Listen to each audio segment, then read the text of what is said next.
Good day. Good day, good day. More math to come.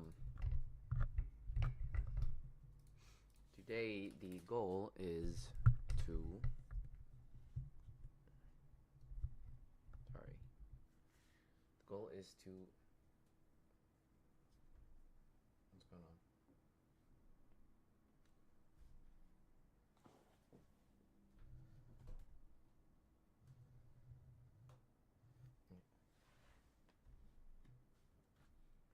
The goal is to do problem set 1, Mobius problems, and kind of rewatch part of the lecture because basically didn't finish that part of the lecture. So I think we're going to start with like 15-ish minutes, just trying to make sure that we know exactly we what we need for that specific part of the course. Um, yeah, and that's just from Milan Pahor's lectures. I think we're 10 minutes in, something like that. It's impossible to sketch the whole plane because then I'll just This have is to him just trying to basically talk color about everything in. planes and So stuff. this gives us at least a feeling I will get for myself the iPad. the orientation of the plane. Now, be a little bit careful if you want actual points on the plane. So that's the other part of the question. So points on the plane. Yeah, so Now, this all you is have to do is it's find points which satisfy the equation of supposedly the plane. So calculus, we only or want two he's of trying to them. revise or One of give the us some obvious ones, I revision for suppose, would be calc 900, because we're doing a partial differentiation. because 2 times 9 plus 3 times 0 Okay, plus 6 times 0 is equal to I 18. will get And of course, that's that the point screen there, isn't on it? That's that point on the plane. for everyone. Let me see if I can dream up a better point. But Um, let's yeah, say why we not? have 1, 1. Oh dear. Can I do this? Let me try it. How about 1, 1, 031, or something like 9 that. on 2? So 2 times 9 on 2 is 9, plus 3 times 1 plus 6 times 1 is 18. So that is also on Okay, the I'm get plane. smaller Now keep in with mind that a the plane cam. is a two-dimensional object in three-dimensional We'll space, put the cam here or and something. therefore there's no shortage of points. There's plenty of points. Now keep in mind that sometimes we will write these points horizontally as Sorry, well. one sec. So depending upon your tutor or your book, sometimes they're written vertically, sometimes they're written horizontally. Doesn't really matter all that much. Okay, so there's a point on the plane and 2 points. Sorry, there's the sketch of the plane and 2 points on the plane. Pretty easy. Now, the other really critical thing to remember, and again, this is something we talked about in previous courses, but if I give you the equation of a plane ax by cz equals d, a perpendicular vector to that plane is on display. So if you have a plane in Cartesian form, it is not difficult to generate a perpendicular vector to the plane. For sure. And keep in mind that every plane doesn't have a unique perpendicular vector. So this is often also referred to as a normal vector. But if you have some sort of plane, Okay, there on. will be a vector which is perpendicular to that plane. And that is what we're trying to calculate here. Now, that is actually, as long as the plane is given to you in Cartesian form, let me just draw a slightly better picture here. So as long as the plane is given to you in Cartesian form, the So we are. perpendicular vector We just have to make sure that we know should be tangent planes. calculable quite trivially.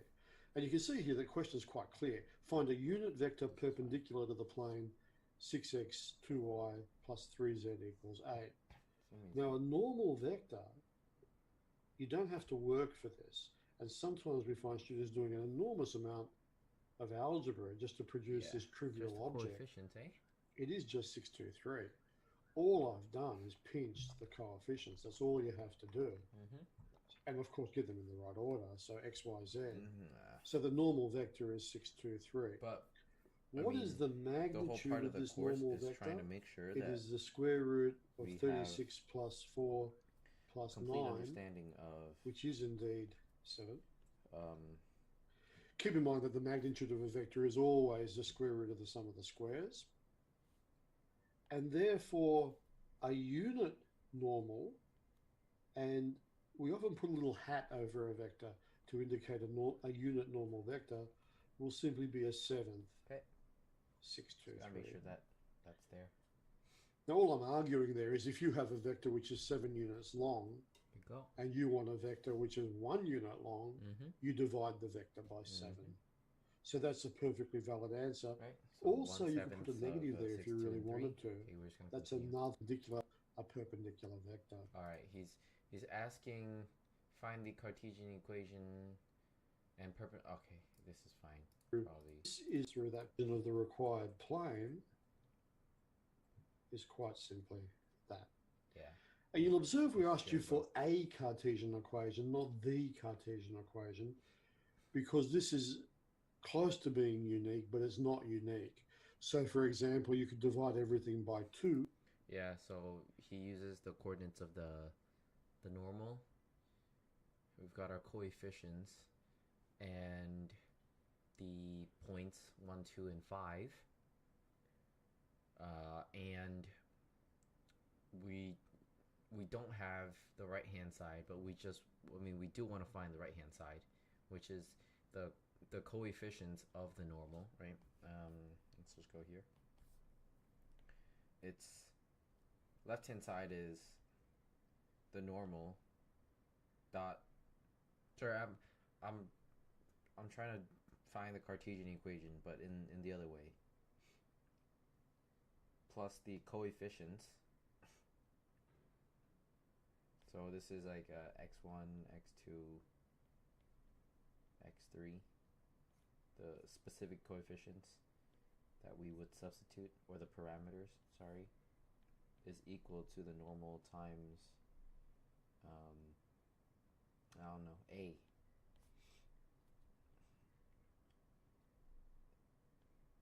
A naught, sorry, A1, A2, A3.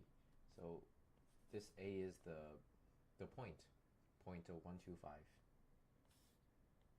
Right? So we're finding this is equal to D. So find right hand side, find left hand side. We get there. And indeed, what you Let's go into new content now. we want the plane which is tangential to the surface at that point. So that's the tangent plane. We refer to that as the tangent plane.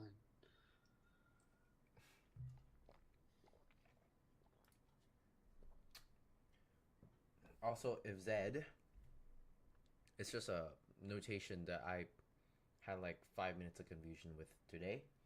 But if we have Z, right, and it's defined by this multivariable function, x, y, z, x, y, x1, x2, x3, whatever number of variables. If we put that subscript, x, that means that this is the same as the derivative of z with respect to x, right? With respect to y, because that's just where they did it, honestly. Mixed partial derivatives, surfaces in space that we need to be able to, how do I say it? Surfaces in space that we need to be able to recognize.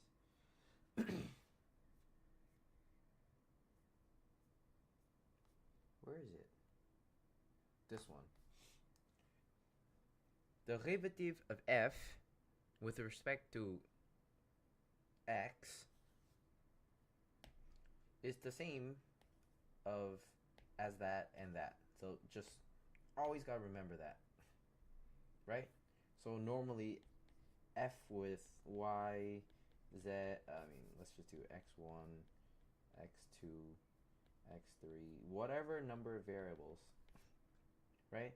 And then if you have that, and then you have this, you have x1, you have fx2 subscript x2.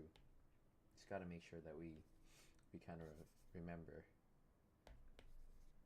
Okay, let's continue.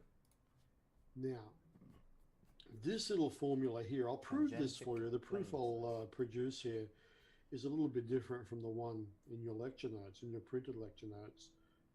But this is certainly something that needs to be remembered. So, Okay. Said it's different from our lecture notes. So we'll actually. I don't like how this looks. I think we'll split it up to. Yeah, it's getting kind of messy already. We'll do calc, and for now we'll just put everything into calc. These are tutorials, and we have this calc one that we want to move to whatever calc. Okay, let's check out revision notes. Tangent planes to surfaces. I think this one. Suppose you've got some type of thingy majiggy here, some type of surface here.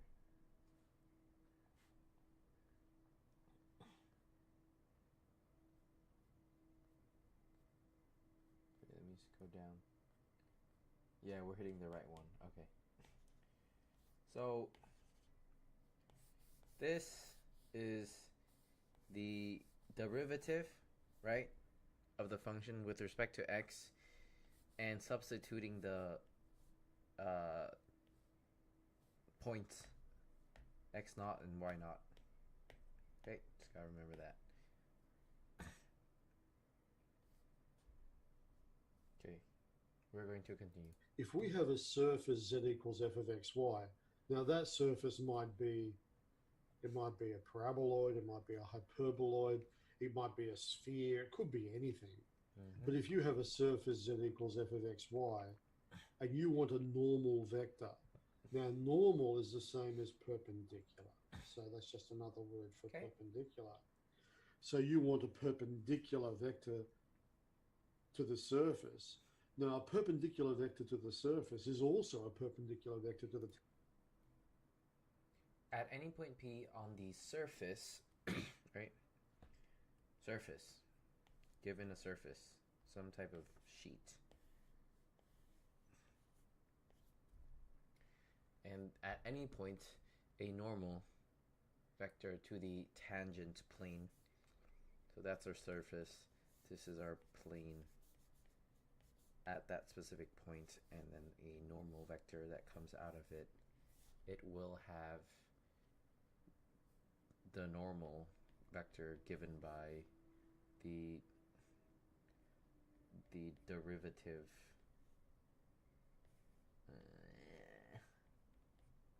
with respect to x, derivative with respect to y, and minus 1. Okay? tangent plane, of course. So being perpendicular to the surface means you are also perpendicular to the tangent plane. And we actually have a lovely formula for the vector which is perpendicular to the surface and the tangent plane. And that is df dx df to y negative 1. And this is not obvious. It is not at all obvious that this is the case. Yes. I suppose it is obvious that it should involve derivatives and probably should involve partial derivatives, but it's certainly not obvious that it takes this format. Yeah, it doesn't. Now let me prove this for you. We have a nice little proof. So we saw in the previous lecture that df dx curly f curly x measures the gradient of the surface in the x direction. Now if we create a vector which moves 1 unit horizontally, okay, and the f dx units vertically, okay, then that vector will be parallel to the surface. In other words,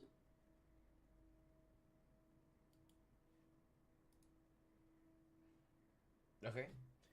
What they are saying is, suppose I okay, okay, let's suppose I have that image in my head, but I'm going to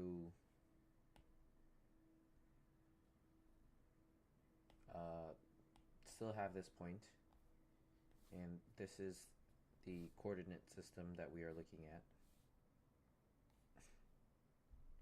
right? So we've moved to 3D now.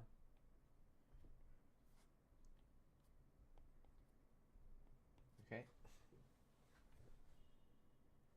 And this wave is kind of slanted up here. We'll give it a point here, we'll give it a point here, and it's kind of moving. I can't draw it, but you get the idea. So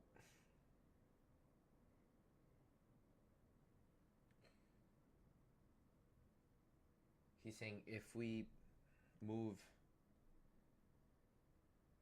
this one unit on the x direction and then up uh, d, df the x,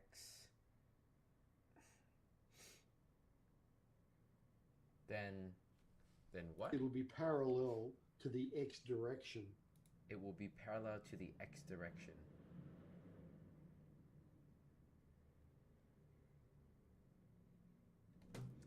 I think if we do y, it's easier to understand because we've drawn it in a more y way.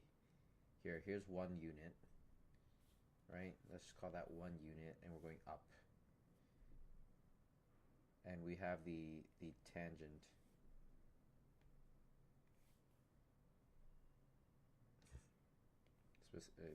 The tangent.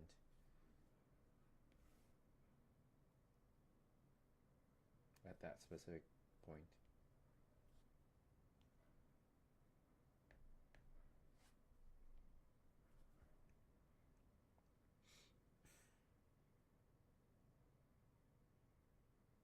Right?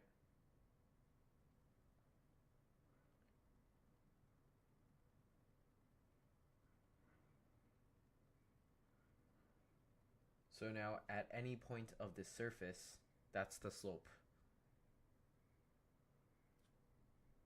That's the slope at any point on the surface. This whole surface here. Let's say this is our x, and I can't draw it, but like if you can imagine the curve is curving like that, right? So the whole curve is curving here, you know? So at that specific point, if we're gonna talk about the the y direction only, I'll just draw it like this. Okay. So imagine there's like a board here, and I'm gonna make this 3D. So imagine there's a another board here. Now we've actually got corners. So there's a sheet that goes through there. Everything that goes in that direction will have a tangent that is like parallel in that specific direction. No matter the x, but at that specific y coordinate, it would have the same tangent. I think that's what the tangent in the x direction on that surface, because we know that the gradient of that tangent essentially is df dx, that tangent line, and so this vector here will be essentially pointing in the direction of the surface at that point. Now, that vector, of course, is one in the x direction, df dx in the z direction, in the height direction. Yep. And exactly the same thing applies in the y direction. So in the y direction, df to y measures the rate of change in the y direction. So for every unit that you move in the y direction, you move up by df to y.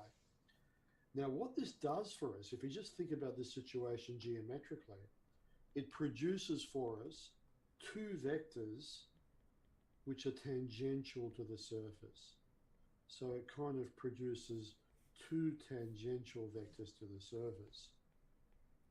One of them is tangential in the x direction, and the other one is tangential in the y direction. If you want a vector perpendicular to the surface, therefore, these are two vectors which are tangential to the surface, and there are infinitely many such vectors. All we need to do is to take their cross product. And this is from Math 1131, of course.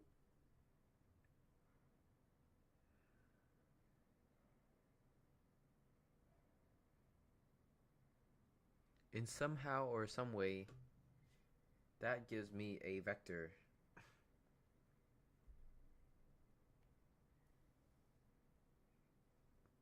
in that direction. So vector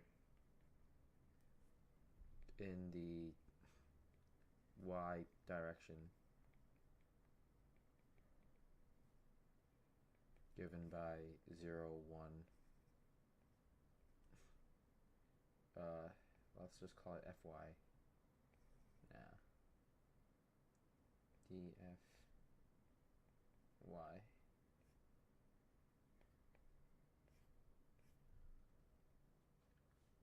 And then another vector that touches that other point. I don't know, it's like try like here or something. It's supposed to go just like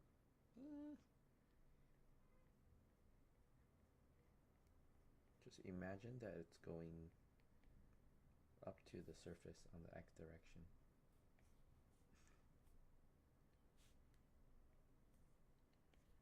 One zero df dx. So this is from previous studies. So what I'm going to do here, I'm going to take the cross product of these two special vectors. Okay. So you can see here we have ijk. There's your vector pointing in the y direction. There's your tangential vector pointing in the x direction. Okay. Now this isn't too hard. This is I minus j plus k. Now we do have many, many different ways of evaluating cross products, and we find students have half a dozen different ways of doing this. Whichever way works for you is fine. Now I'm just going to use the standard approach. Negative x dx. Beautiful. And let me just sneak it in down here as a very nice. So the proof is use two basis vectors or two of the unit vectors in the direction cross product. So there's our normal vector. That's a perpendicular vector to the surface. And intuitively, it kind of feels right, doesn't it? It sort of feels as though it might actually be the correct object. Okay, now what does that mean? It means that we now have the capacity to produce a vector which is perpendicular to a surface, any surface, at any particular point. So this is really quite an achievement. So if you have some sort of surface and you pick a point now, you can actually find the perpendicular vector to the surface at that point. So that gives we now have the ability to do that. Now, if you do any second year maths with us, we'll approach this from a completely different point of view, and in fact, a much more natural point of view in second year when we start talking about grad, div, and curl. So if you have the grad operator available to you, that's not in first year. This makes a lot more sense from the point of view of vector calculus. But for the moment, the proof is reasonable, so it's reasonably convincing, I think. And the formula is not hard to remember. Don't forget the negative, so make sure you get that negative in place as well. Okay, let's have a look at a big example. So this example will hopefully show us everything that we need to know. Yeah. So if we have this example, then we can cross it out of the check because we learned error estimates, kind of. sketch this paraboloid. So we have z equals Really? You want 1 me to sketch? plus x. Okay, think about this. Sketching paraboloid.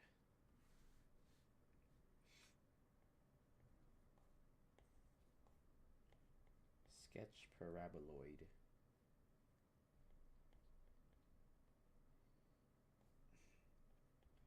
A function made up of variables x and y is equal to 1 plus x squared plus y squared. And the goal of sketching anything is setting one of it equal to 0 and finding the y-intercept, basically.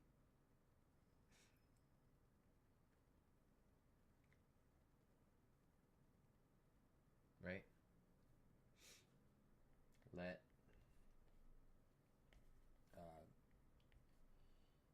finding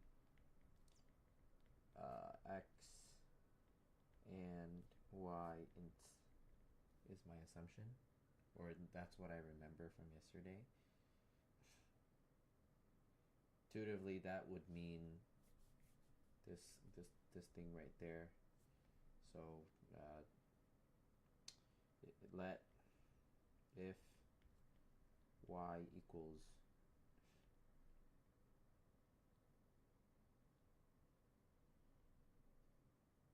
also two variables, paraboloid.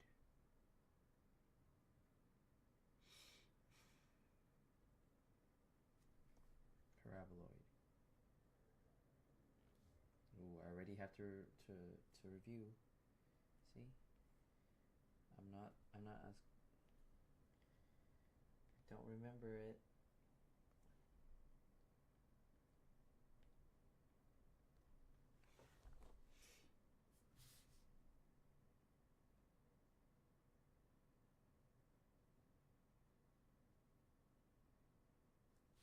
If y is equal to 0, z is equal to 1 plus x squared. Does that give us anything?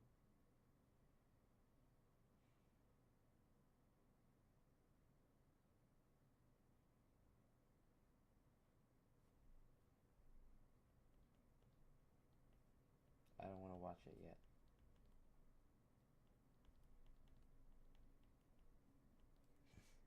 Let's go up to lecture.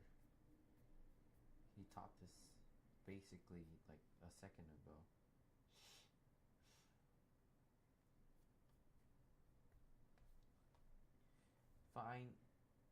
Find x by setting y z is 0, then 3x plus 12. So solve for x. Okay, if z is equal to 1, then in our graph, that's that. So that's the thing we're supposed to be looking at. So some form of 0. Do we just like, when attempting to sketch a complicated surface, set z equals 0. Find the shape of some curves of intersection by setting z is equal to 1, 2. Then repeat through x, y, and z variables.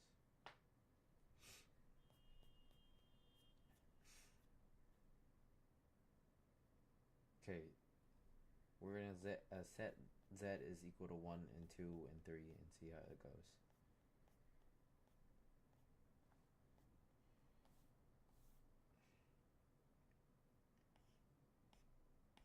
Right.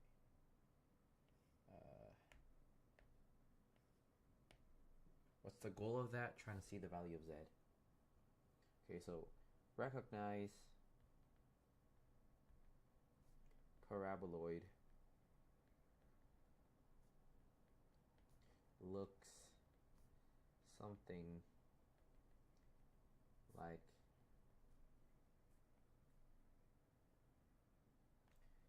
a bunch of circles.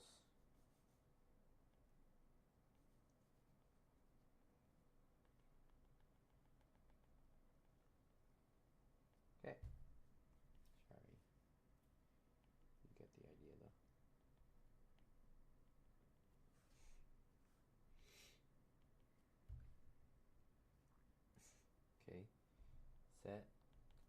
z is equal to 1.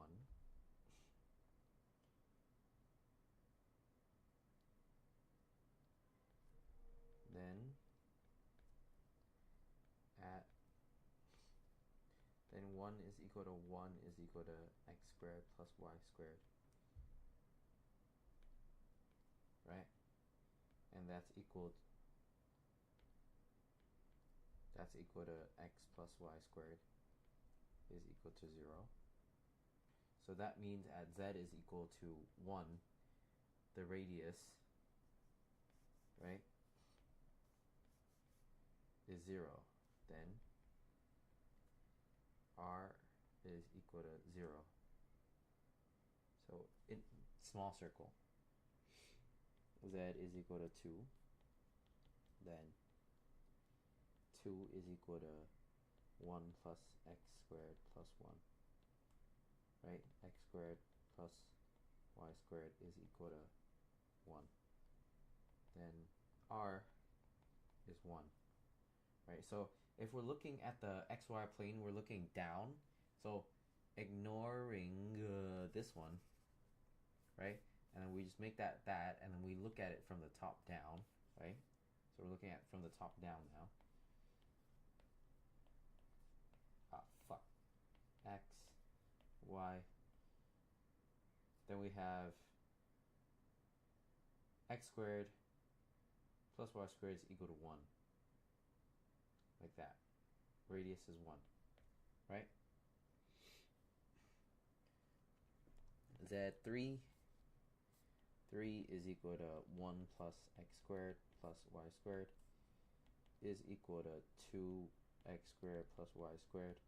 And then r is equal to root 2, because equation of a circle, once again, is that. So this is equal to this. So r is, 2 is equal to z.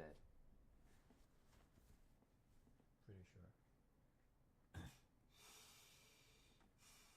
So if z is equal to 2, then r squared is equal to root 2.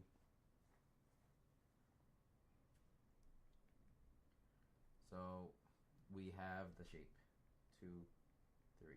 So we have a mini circle, a larger circle, a little bit larger circle, a little bit larger circle, and we have the paraboloid start at 1. Okay, let's just draw that.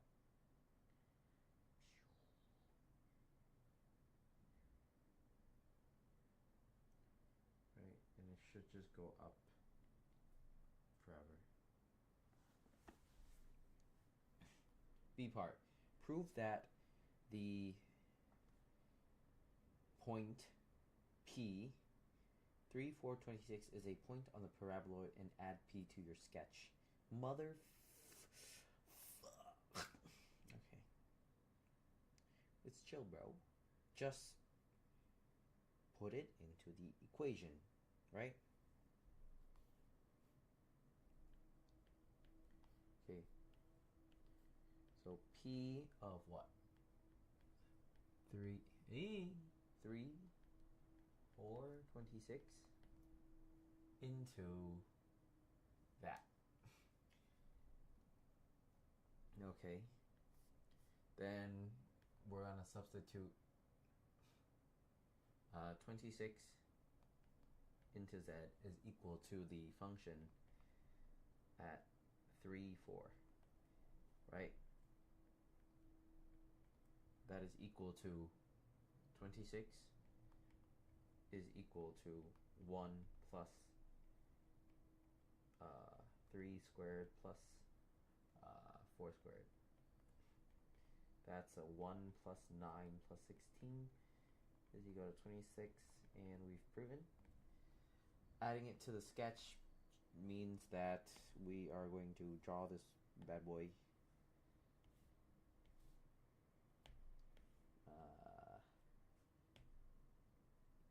Boom.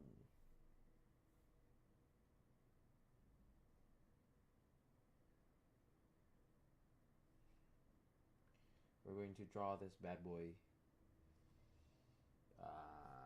with the value x is at 3, y is at 4, and if we extend our z line,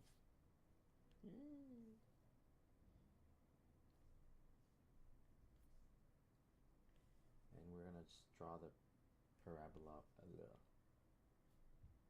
We're gonna draw this in increments of 5, 10, 15, 20, 25, 26 is somewhere here. We're going to draw a circle around 26. Or, yeah. And then that point right there.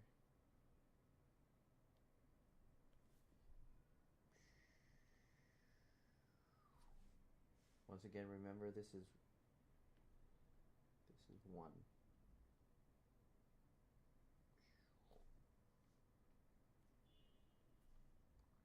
Something like that.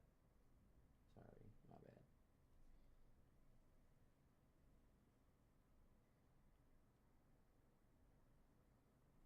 Right, and we've got the lines going down. Boom. Okay. Continuing.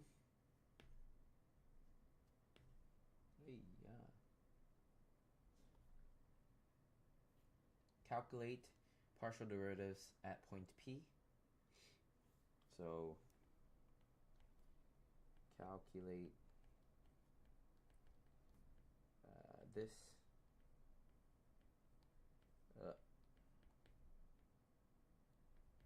and this. Yeah, oh, okay. So I guess we're not missing anything.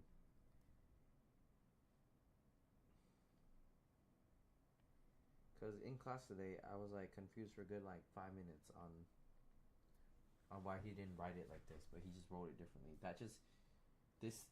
The derivative is equal to f subscript x, and then you open bracket and like x naught, y naught. So where x naught is equal to 3, y naught is equal to 4. Okay. Yep. We have. Okay. Treat this as a constant. Treat this as a constant. So the derivative is 2x. And then if you evaluate it, so we'll just evaluate it at 3 and 4. Right, so this is the function. It's 2 times 3, so that's 6. Right, so therefore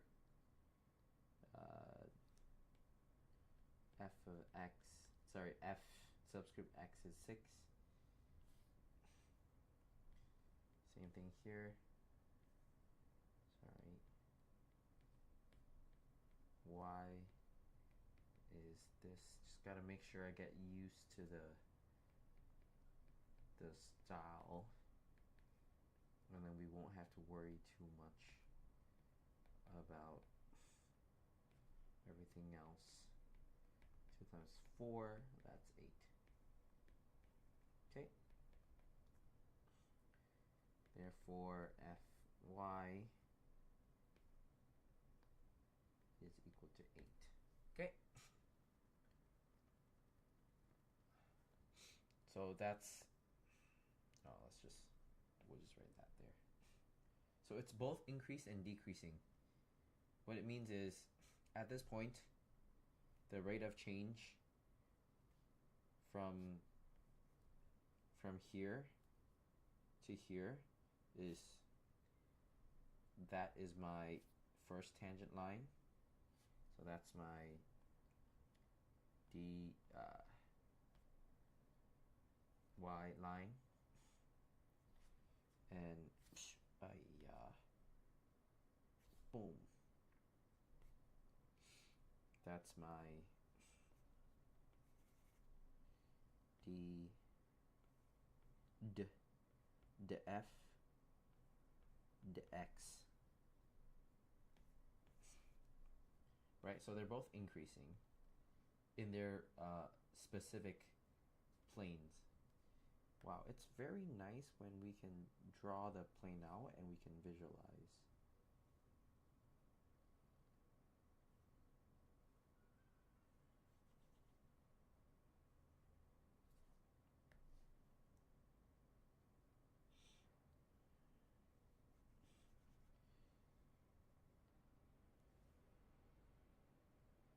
Boom.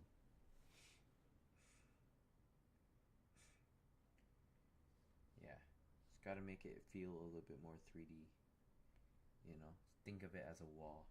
So steep curves works. Okay, what we're doing now is, seems to be nothing wrong. Find the normal vector n to the paraboloid at P and then add n to your sketch. So D part is what we just learned, right? Normal is equal to the partial derivative of x, the partial derivative with respect to y, and -1. Okay? Which is equal to 6, 8, minus 1, sorry. And then add the thing to our sketch. I'm assuming, okay, let's give me the vector first. -1. So it goes down.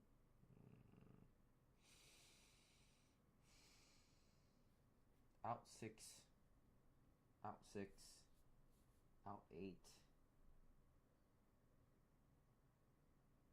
and down.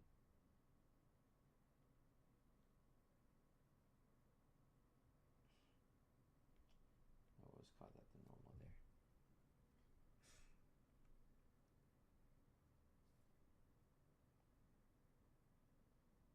Find the equation of the tangent plane to the paraboloid at point P. Of the tangent plane. Equation of the tangent plane.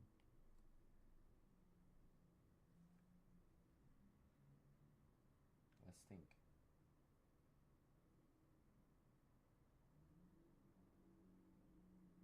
I should be given an equation. I should know the equation. Do I know the equation of the tangent plane?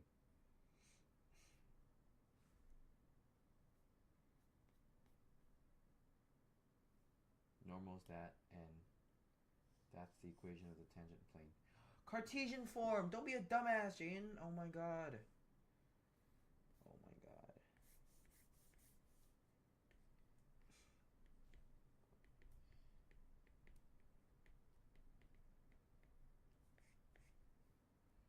With our P is equal to 3, 4, 26. Jeez. Boy, am I a dumbass. Okay.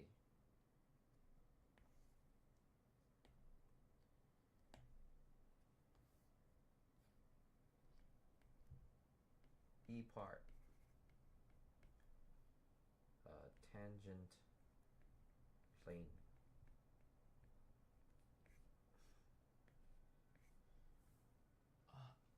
Ah.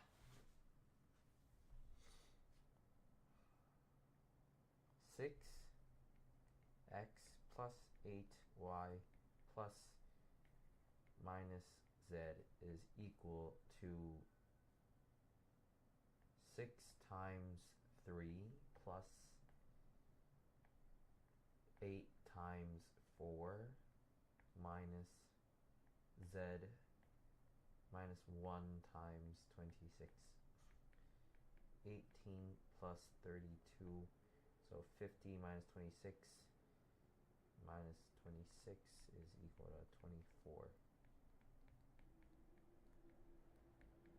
Boom. Okay. Cleared it. Cleared the trial pretty nicely.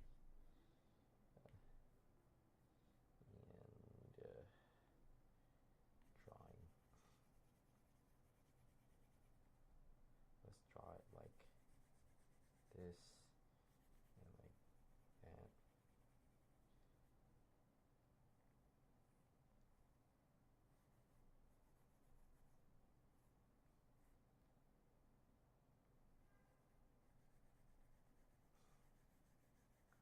Okay.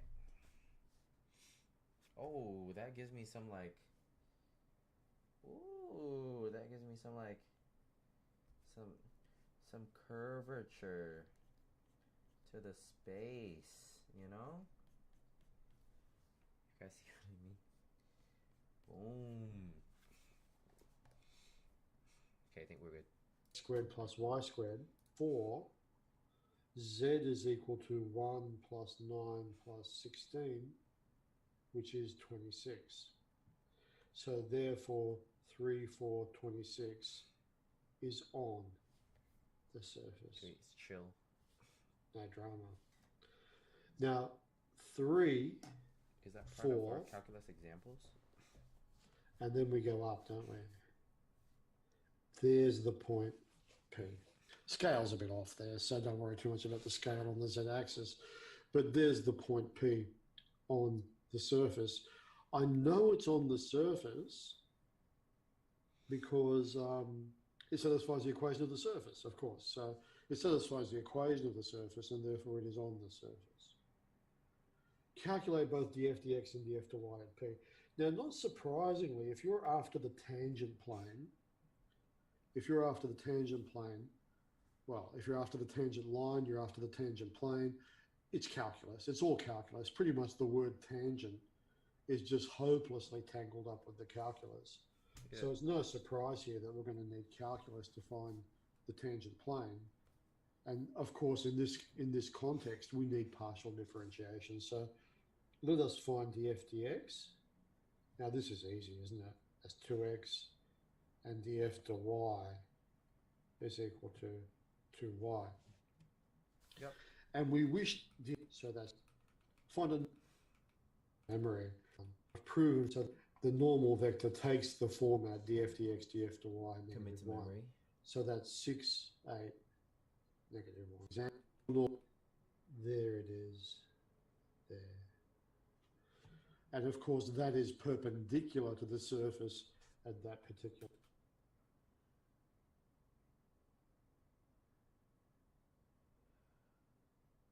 Is that where point P is supposed to be? 3, 4, 26?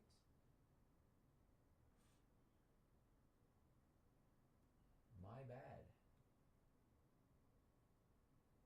My bad. It's just, okay. No, I mean, we just drew a smaller paraboloid.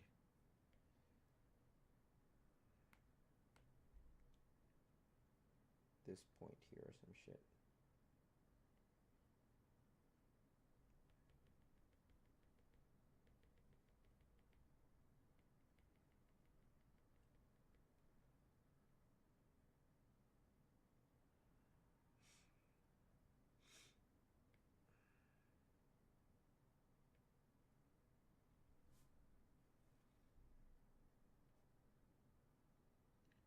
Okay, that just means they don't want me to have that, because that goes on for infinity.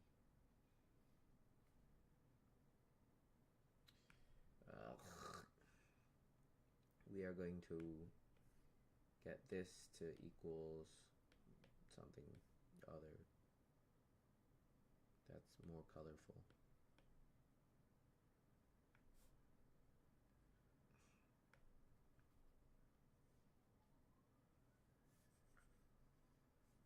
It's purple because I love Christine, so it's purple. Okay. Boom. Point P. Final question. Find the equation of the tangent plane to the paraboloid at the point P. Now the tangent plane, it's a bit hard to draw. The tangent plane is a plane which sits tangentially to the paraboloid at that particular point. That point P is a point on the surface. It'll also be a point on the tangent plane. So that point P exists on both the surface and the tangent plane. Now you remember that once we have the normal vector, the equation of the tangent plane is almost trivial. So all we have to argue is that 6x plus 8y minus z is something. And that something on the right-hand side is just a number. Let's sub in our point, and our point, of course, is 3, 4, 26. Okay. So is that the point? Yes, 3, 4, 26. That's the point in question. So we end up with 18, 8 4s 32, minus 26 is our number. So what is our number? 32, 42, 50, 24 maybe? Yes, sounds good. And therefore 6x plus 8y minus z. Okay. Trying to clear up these 24. because we want to Beautiful. make these notes clean. Lovely question. Now I like this question because really if we change the surface, nothing much else changes here. So you can change the surface to pretty much whatever you want. This surface can be any old surface, and this point can be any old point on that surface. And you'll pretty much have to do the same thing. You calculate the f dx, you calculate the f to y, you figure out what's happening at the point. It has to be numbers, doesn't it? Mm. You create your normal vector out of thin air, and once you've got your hands on the should be, but it does a unique vision of all the tangent lines. Okay.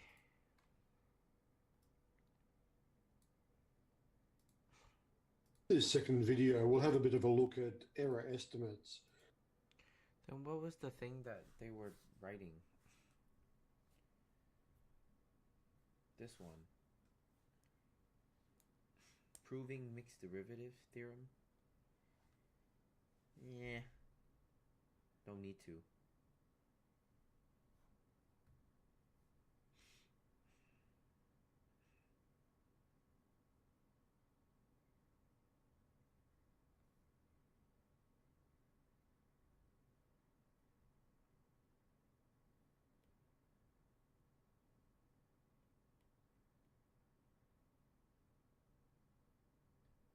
Okay.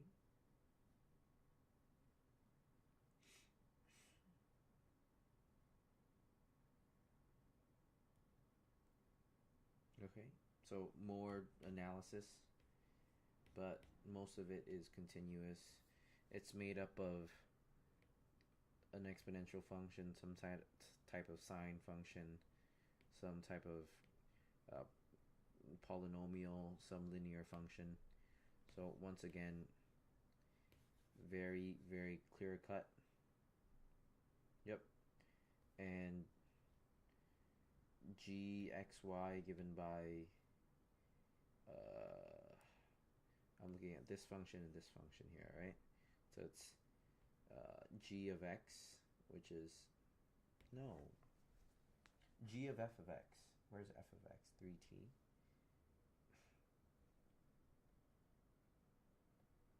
Three of f of y.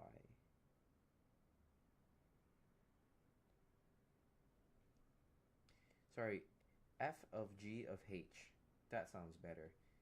E is on the outer shell, so that's our h. Then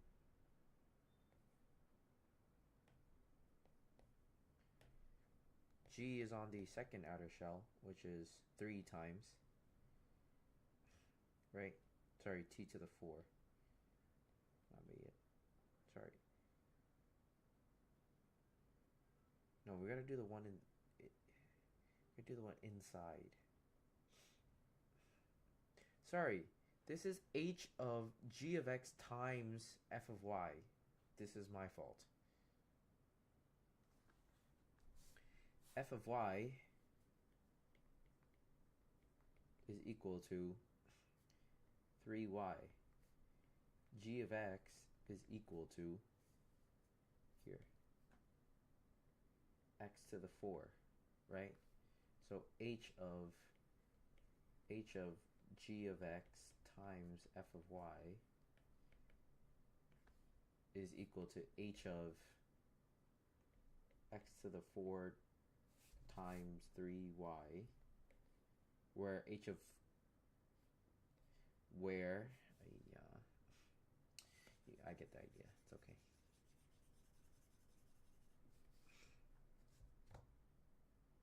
Yeah, we get the idea. Is there anything else I need to know? Mixed derivatives, product rule. These we can all we can just partially differentiate using Maple, which is using diff. First principles, f of xy, f of x of h of y, so we know exactly this is respect to x, respect to y. It's just adding some type of thing and then taking the limit once again. So instead of, I mean, if we use the paraboloid idea in three-dimensional space, and then we just like remember we're looking at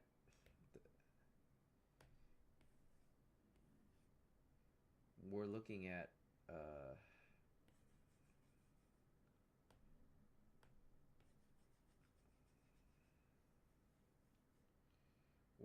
the tangent. Kill me now. We're looking at the tangent, right? Tangent line is the same as what we would do in an XY plane.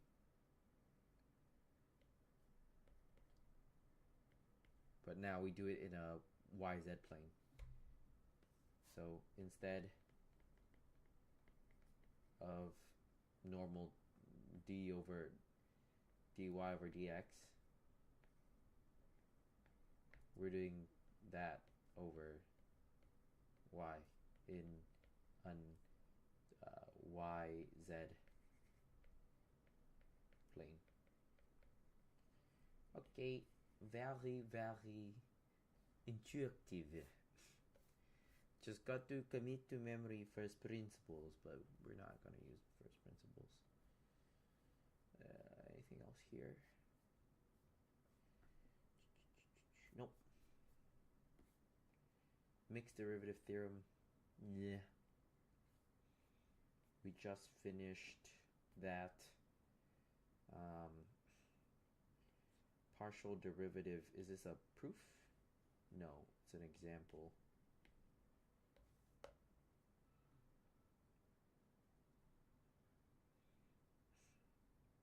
Z is the output.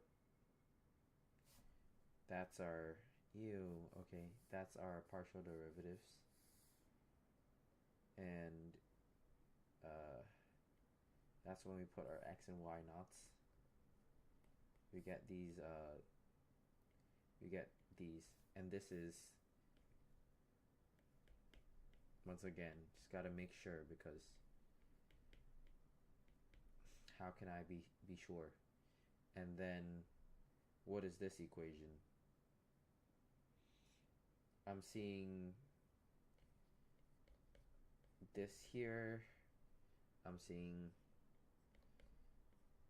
this here. X minus 2. Oh, sorry, x.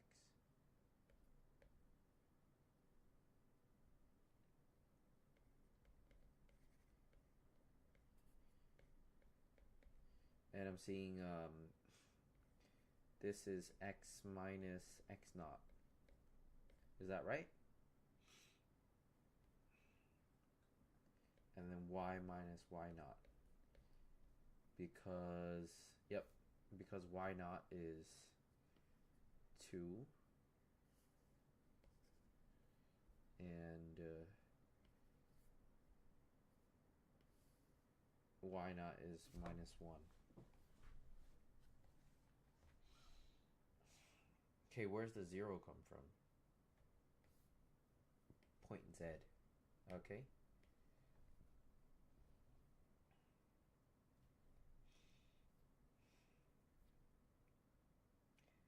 Oh, okay.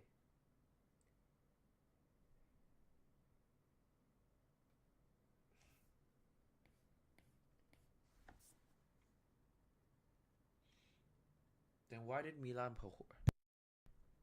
Pahor is teaching it in a vector way, whereas the calculus way is based off of this equation, but it's partial derivatives and the like y minus y0 times the slope, right? Which is basically dy over dx times x minus x0. But now instead, if we're doing multi-variable, we have that. But why are we adding a z naught? God knows.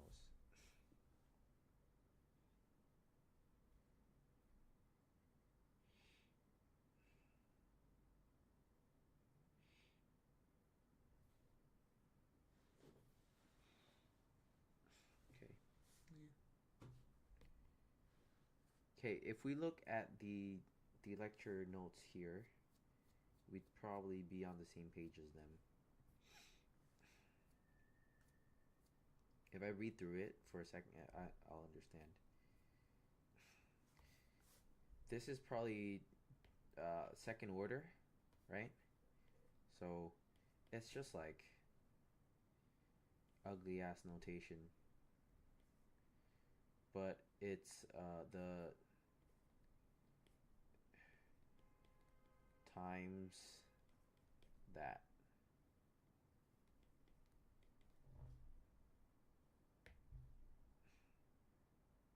Pretty sure.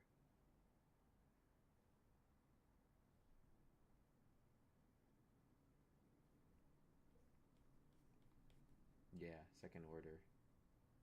What?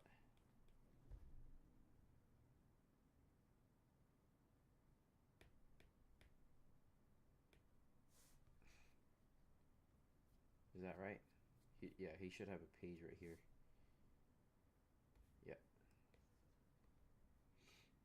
Here, fyy and fxx.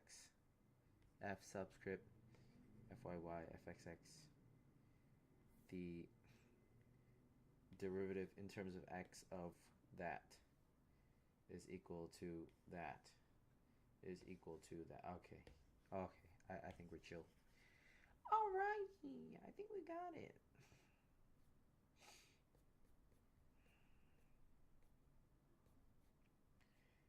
Equation 1 is known as a partial differential equation. Where is equation 1? This one? This is a partial differential equation.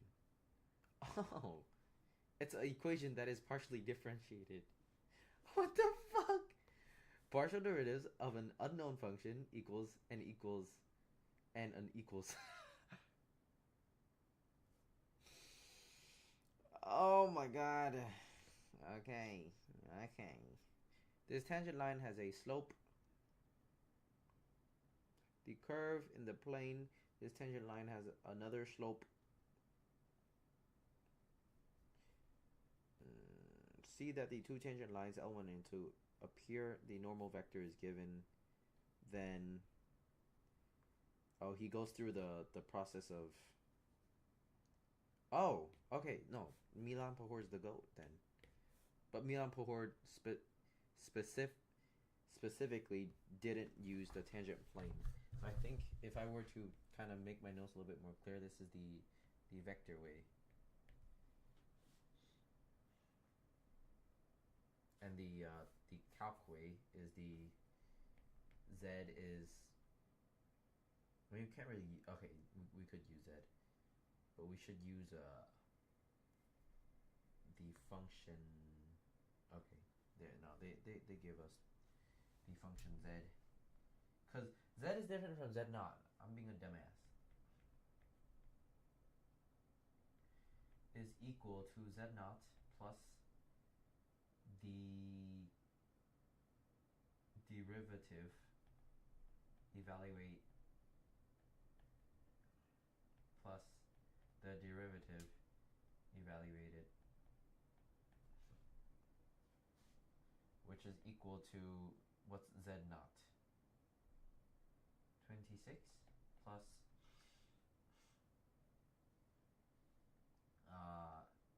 2 times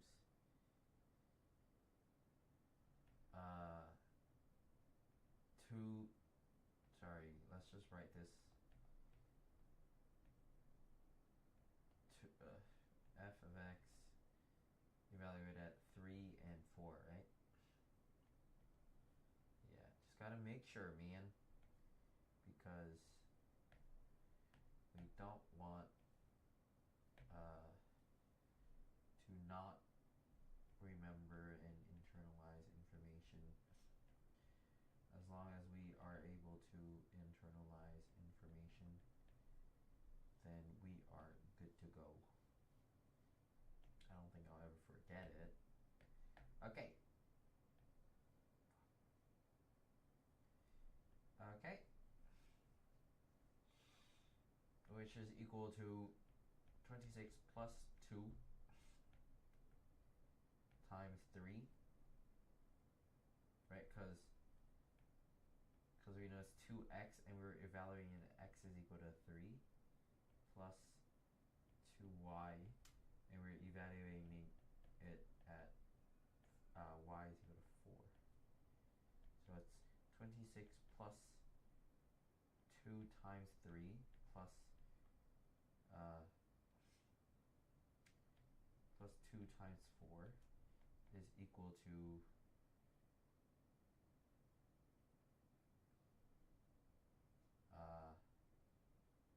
26 plus 6 plus 8. Why is that? Why is that like that?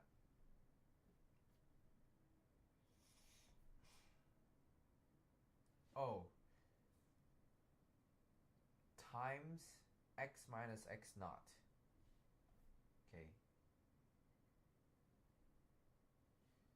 Okay, that's wrong. Okay.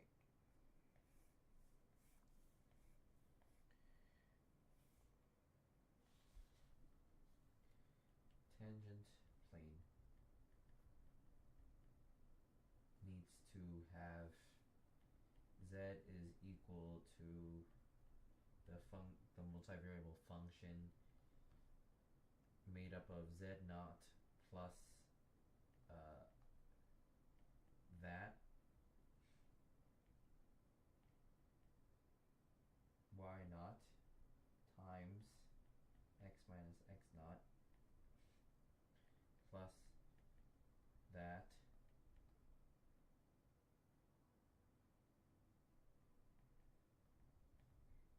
times y minus y naught. And I'm given f of fx is equal to 2x, fy is equal to 2y, y naught is equal to 4, x naught is equal to 3, y naught is equal to 4, and z naught is equal to 26, right? So that's given from point P. We have everything we need. 26 plus Oh, it's gonna give. Okay.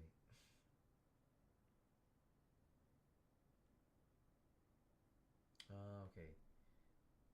Z is equal to 26 plus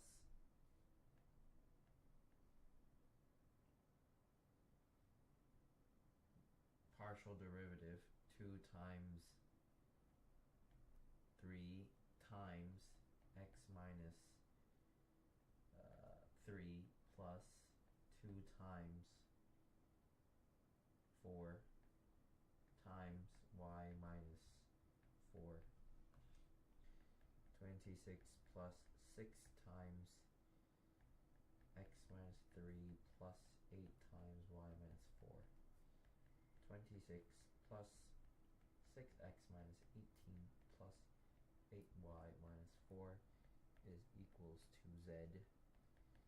And that is, we're going to restructure it by bringing z to one side, right?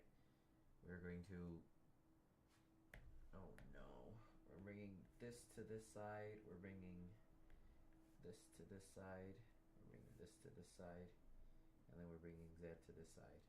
And then we'll just like flip the whole equation around. You should get something like 6x plus 8y, okay, minus z is equal to minus 26 plus 18 plus 4. Is that it? 22 minus 4. Is that what we had? No, it's supposed to be equal to 24. So we are missing something. Minus 18 plus 18, 26. Xenos minus 32 here. Okay.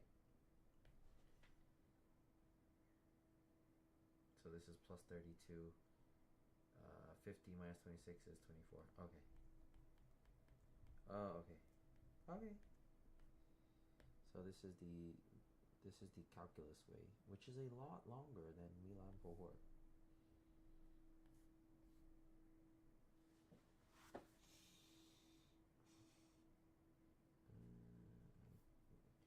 Calculus way.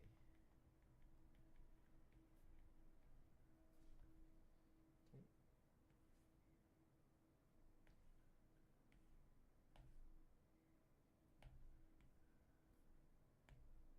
Boom. I'm gonna reduce that. Just like put it somewhere else. Okay. And what the error estimates formula gives you is I think we can watch through this. in the actually spend that the of whole depending hour. upon x and y. If I tell you that x is 3 and y is 7, of course you can then calculate z. You can use the formula to actually calculate z. It is often the case that independent variables x and y for z and fx, y have a degree of uncertainty in their values. That's why we need to cope with small errors delta x and delta y respectively. You will recall that in 2 dimensions we have that the delta y over delta x is relatively the same as the derivative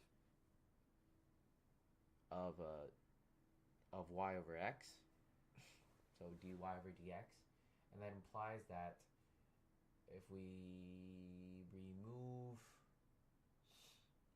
bring delta x to one side, okay, yeah, you multiply it both sides, then delta y is equal to that.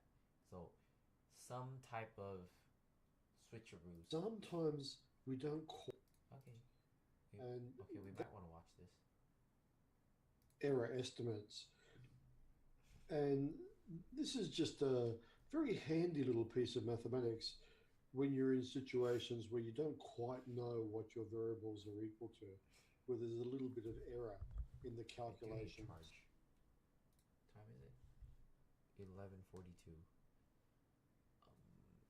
We have been live for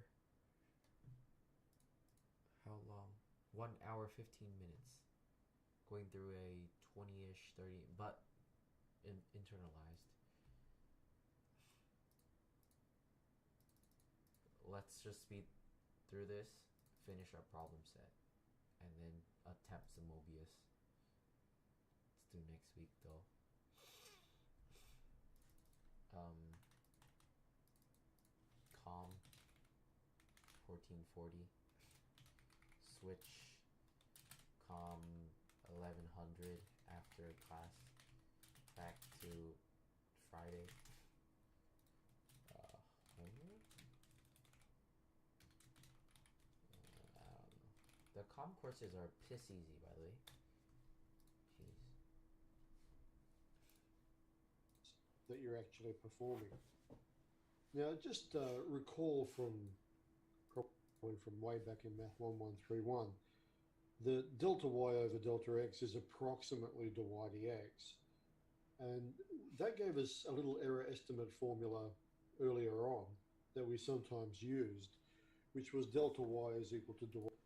This is because pretty sure this was something from first principles.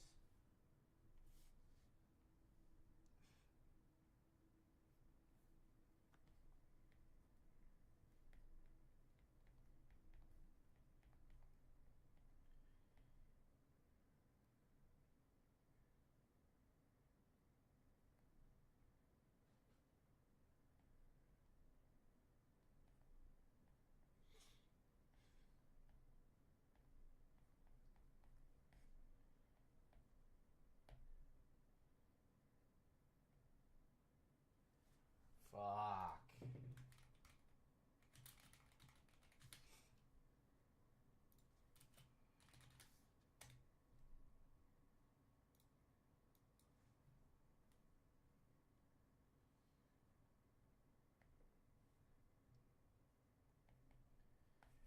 Now, limit as h goes to infinity of a function minus the function evaluated exactly at that spot over h.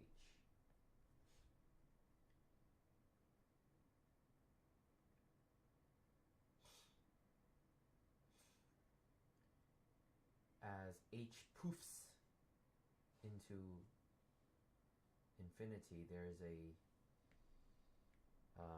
specific inequality that we should remember. What's the approximation of first principles of differentiation? This one.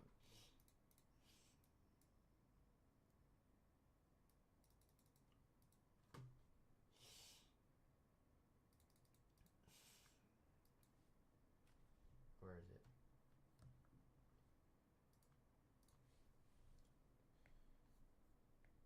And this is approximately equal to f yep, over h.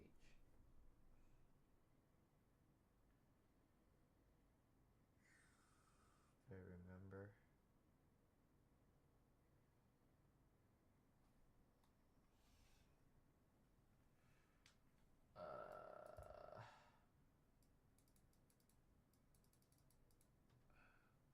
Something like that.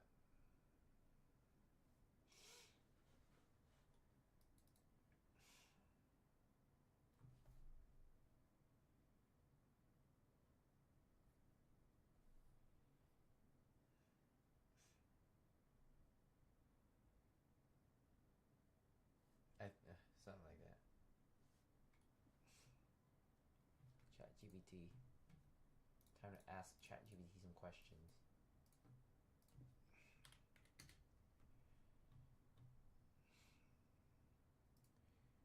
I've got a question on first principles and the approximation that dy over dx is equal to is approximately equal to delta y over delta x. give me the reason why, because I forgot how to derive it.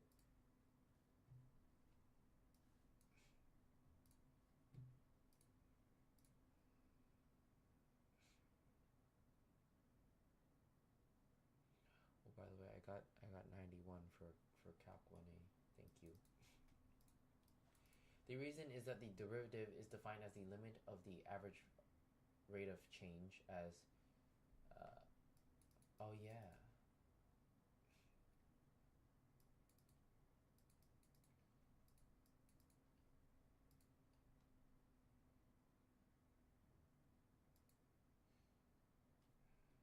Oh yeah, okay. Something like this.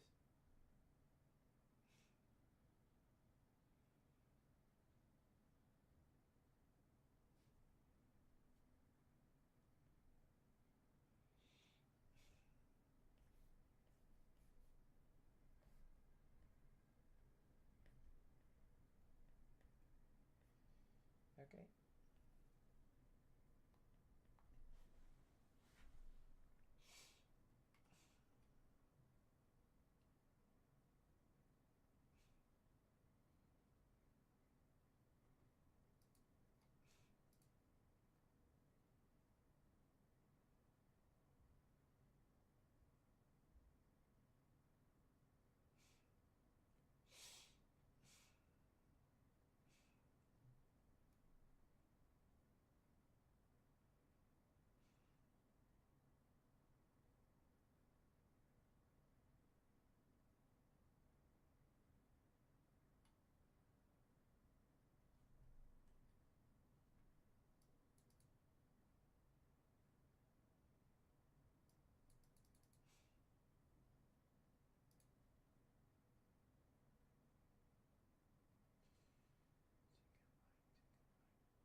I'm trying to remember where the secant line is.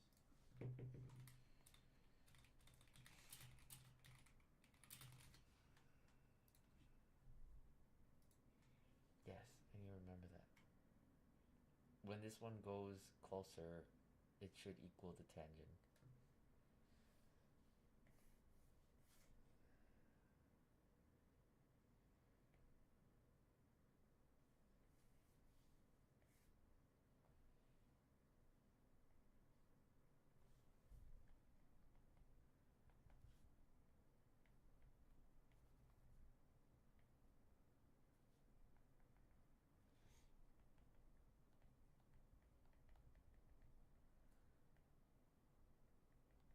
Okay, and then as a limit of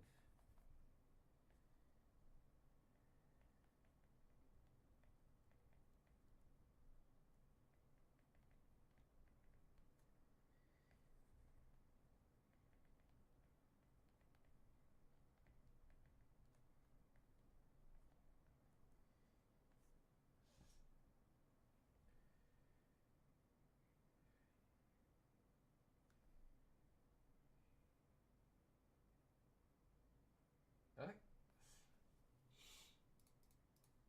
Y dx delta x. Now, what that means is if you have this error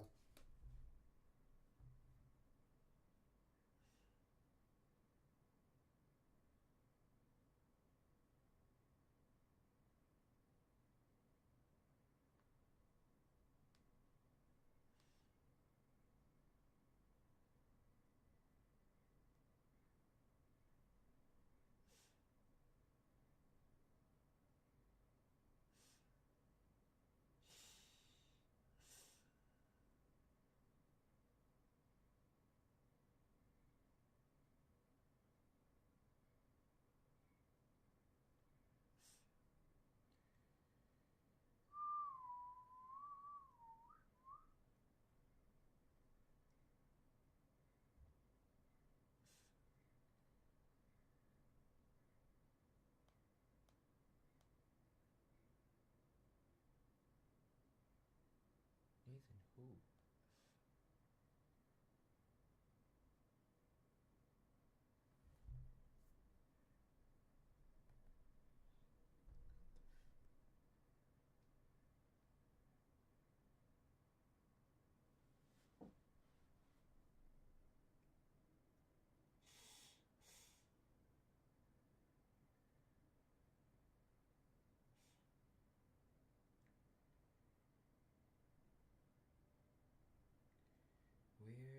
sticking together. Me and my boyfriend, we're sticking together. Okay.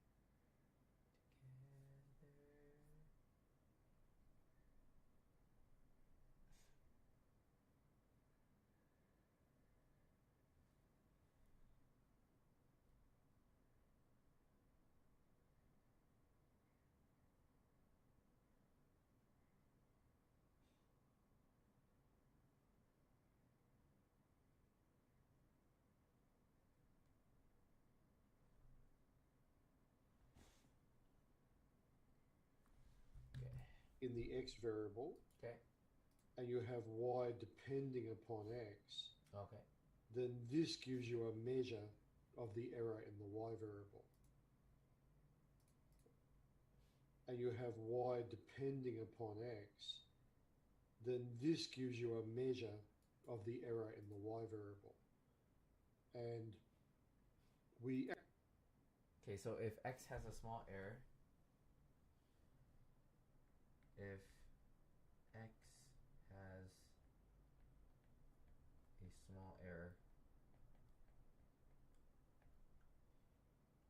y is affected or something. actually did little problems previously involving the analysis and the control of those errors. Now that we've jumped up a dimension, we have a very similar formula. So when we just move up an extra dimension, we've got z equals f of xy, so z depends upon x and y. And the error estimate formula that we have is that the error in f, delta f, is approximately df dx delta x plus df dy delta y. And that, of course, is mimicking that structure, except in a pair of variables. Now, what this means, this little formula here, is that you've got z depending upon x and y. If I tell you that x is 3 and y is 7, of course you can then calculate z. You can use the formula to actually calculate z. But sometimes we don't quite know what x is. So we may say that x is equal to 3 plus or minus 0.5. And of course, that's your error, isn't it? That's the error in the x variable. Now, if you have an error in the x variable and a possible error in the y variable, what the error estimates formula gives you is the calculated error in the z variable. So the calculated error in the function. And it's a fairly simple little formula to use. So you can see it just involves the partial derivatives, as you would imagine. And it's just a question of calculating all the components. There is one little technical issue, and that is that we don't really want the errors to cancel. So we want to make sure that we pick up the worst possible situation, the biggest possible error that we could expect. And for that reason, what we tend to do is just absolute value everything. So we absolute value everything. There you go. And also use the triangle inequality. And so what we get is that the maximum possible error in the calculated value of f is less than or equal to all of the little absolute values. And that will generate the What's the...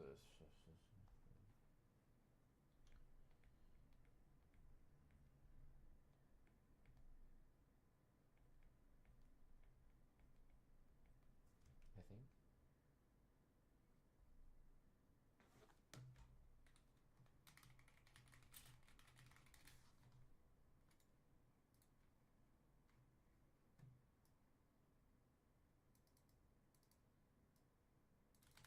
Yep.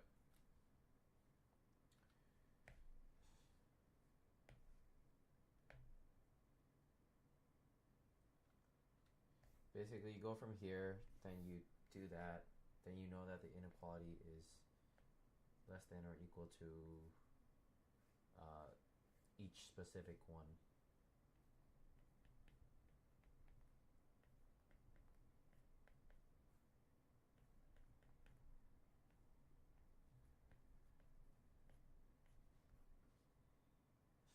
Oh, my bad.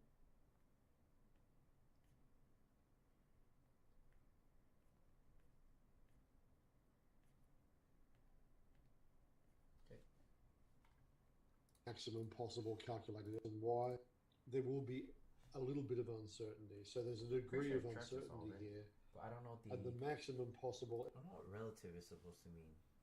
They had 1/9. Oh, okay. 1/9, 1/9, 1/9. Think. So this is right. A part is right because we use the triangle inequality. And the relative error. Oh, what the? Ah! My iPad just died. It's my fault because I have not been charging.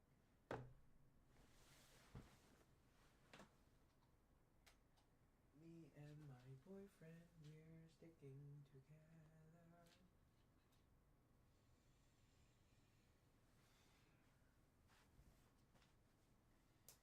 Ow. Ah! Don't hurt me, charger. Okay.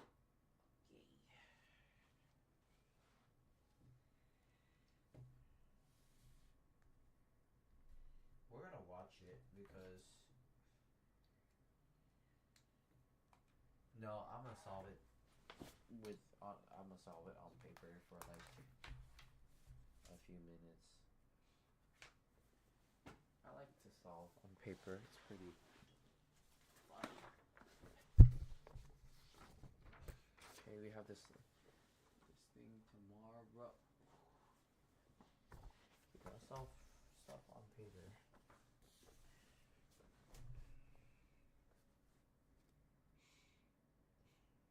What's relative? Where would you find 1/9?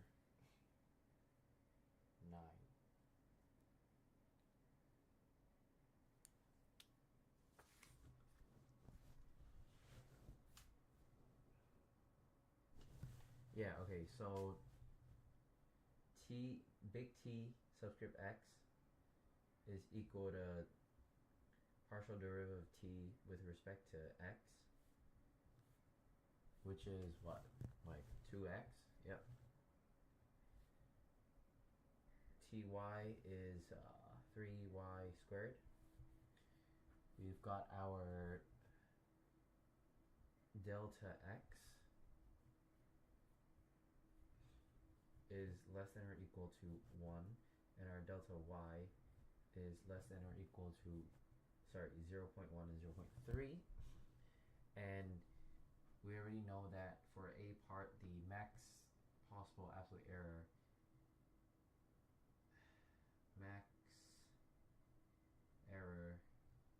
is 3.8, and that's using equation triangle inequality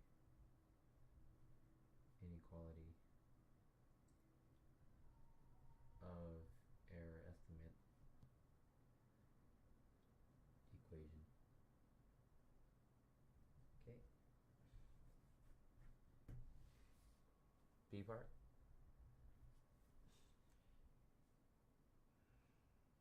Relative. Come on. Relative. I mean, I assumed that it was like it had to have alpha. It had to have alpha in it, right? If we set up the equation like delta alpha is approximately. Oh, is relative is just approximate? No, but it's maximum. Okay, let's just do normal delta approximate is equal to 2x evaluated at 1 and 2, right? Times delta x plus 3y squared evaluated at 1 and 2 again times delta y, which is approximately equal to 2 times delta x plus 12 delta y. Okay.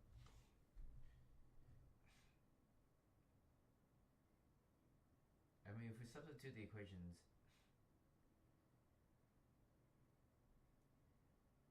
we substitute the thing in, we get 3.8 again. It's not relative. Uh,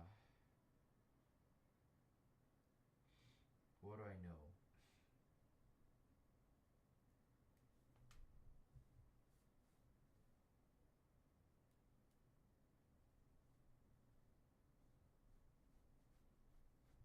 What do I know?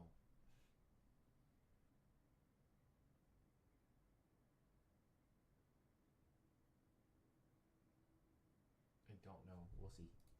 Errors for maybe it's 0, maybe it's an exact. So 3y squared. So you can see at 9.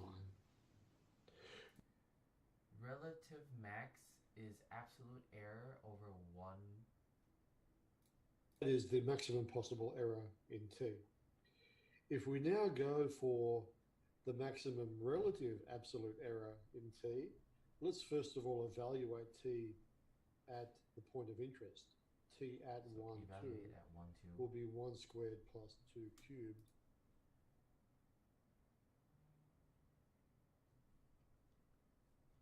So the equation is 1 squared plus, okay, 1 squared plus 2 cubed is equal to 9. Then relative is equal to absolute max. Sorry, max relative is equal to absolute max. Absolute possible over function evaluated at x naught, y naught. To this level of accuracy, and therefore the level of accuracy that we have in the t variable is 3.8. So this is how we actually calculate these error estimates. So that is the maximum possible error in t. If we now go for the maximum relative absolute error in t, let's first of all evaluate t at the point of interest. T at 1, 2 will be 1 squared plus 2 cubed, which is 9. And therefore the relative maximum, what are we being asked here, absolute error, will be 3.8 on 9, which are around about 0.42. And the last thing that we're asked for is the maximum percentage absolute error. And of course, we just have to take that 0.42 multiplied by 100, and we get 42. Oh, okay. One equation I have to remember is delta V is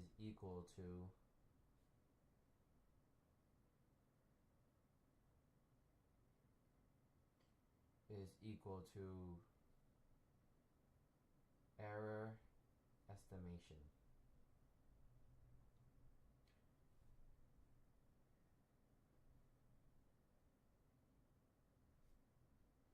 Absolute value of delta V is equal to maximum possible error.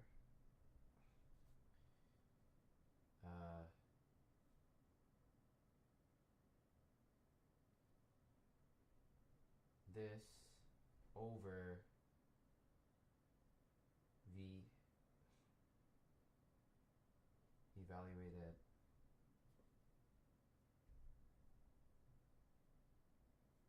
is equal to relative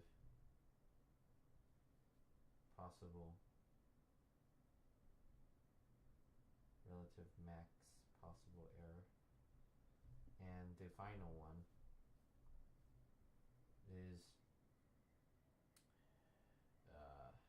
that times V x naught y naught times 100% say some percentage is equal to our percentage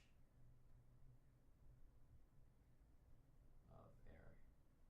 Okay. That's a calculation that you used in Math 1131 calculus. And really all we're doing is extending that calculation to multiple variables. Difficult to do. Over 10 volts, and I is equal to 2 plus or minus 1 variables. So we're just using it to actually deal with all of the variables at once. Not all that difficult to do. Let's have a look at example 6. This is the last example on this lecture. 2.5%. Now, in an Ohm's law experiment, the resistance R is given by R equals V on I. V is equal to 5 plus or minus 1 over 10 volts.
and I is equal Sorry to about 2 that. plus or minus 1 over 100 I'm really amps. unproductive. So this is a well-known formula, But of it's course, okay. from physics.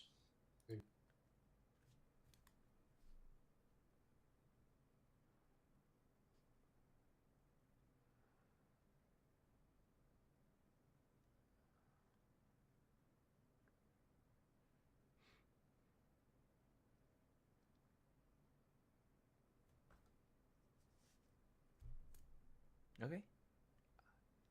Don't think it should be hard at all. But it's fine. We have our. Let's just define our equation R to be equal some function relating v and I, and that is equal to v over I. Okay? And the derivative, or the partial derivative of v is equal to, it's basically 1 over I times v, right? So if you've got the constant v and you've got 1 over I, then the derivative with respect to v, it's okay, just like 1 over I, right? And then for the partial derivative of in respect to I,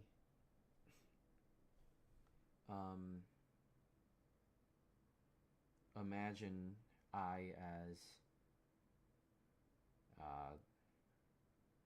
I to the power of minus 1. We're differentiating, so it's fine. So imagine this. Sorry, let's just imagine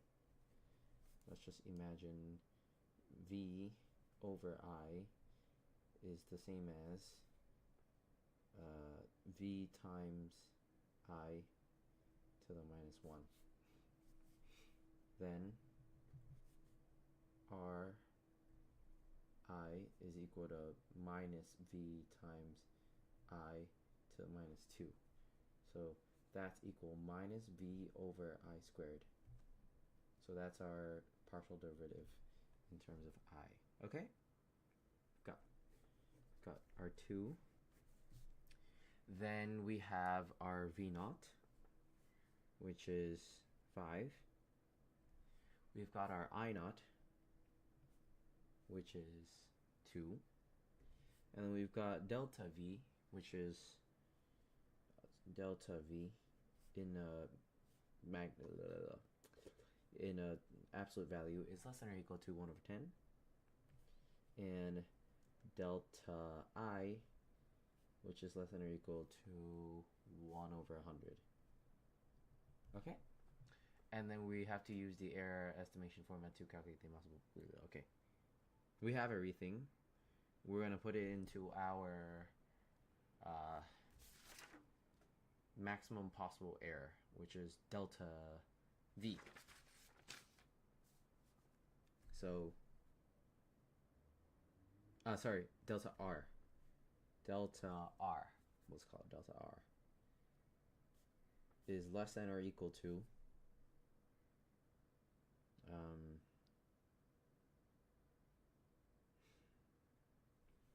RV times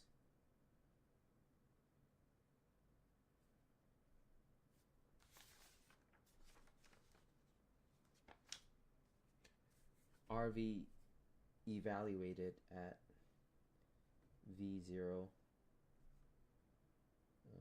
I0, or I naught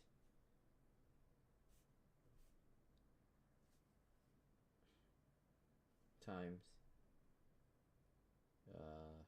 delta V plus Ri evaluated at. I should make these smaller so I can see it. You know, it's okay. V naught, I naught times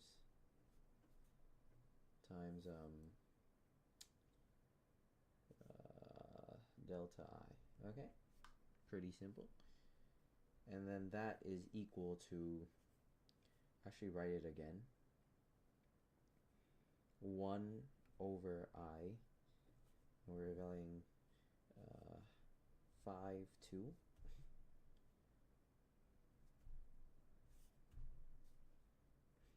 times delta V, which is 1 over 10, plus minus V over I squared, evaluated at 5, 2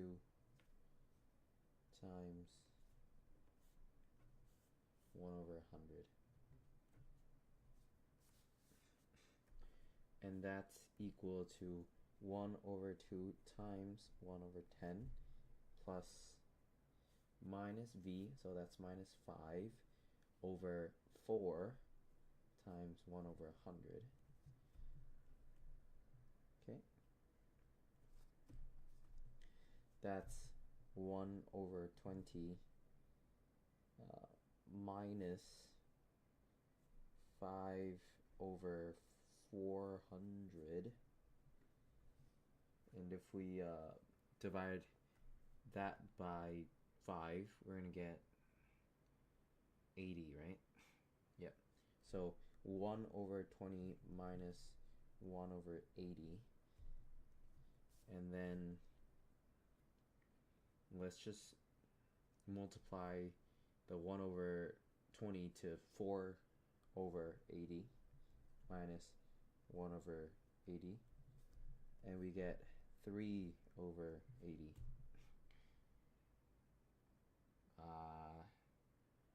Couldn't divide 80 out.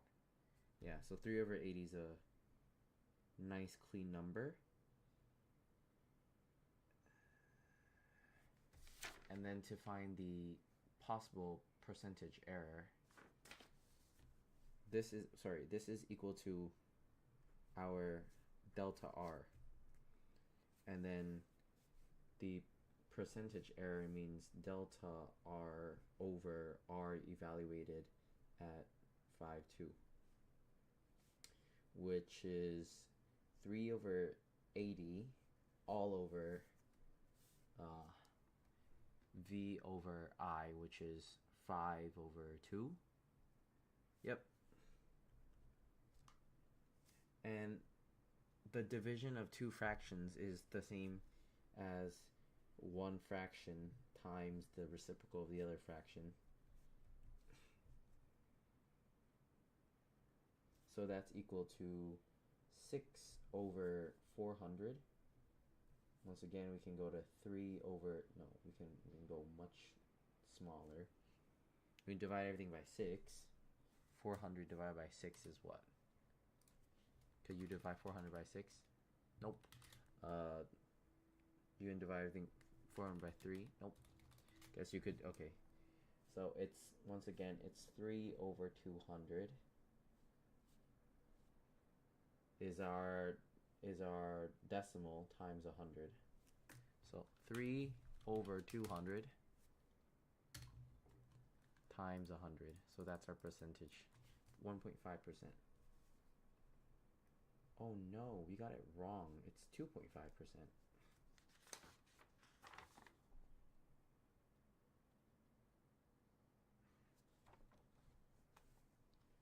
Okay, let's see where we got it wrong.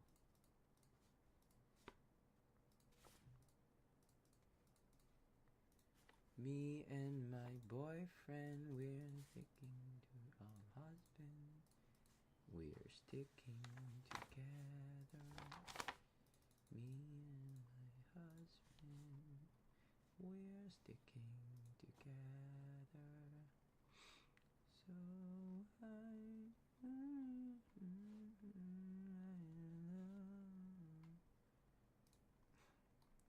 So oh, Milan Pahor is goated. He's goated.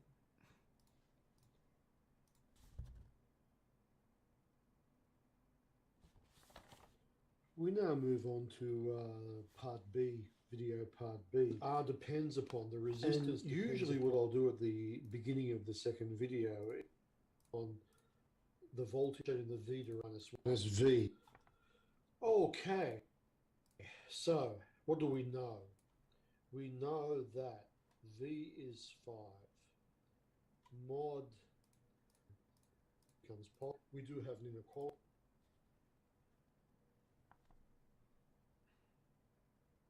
1 over 16.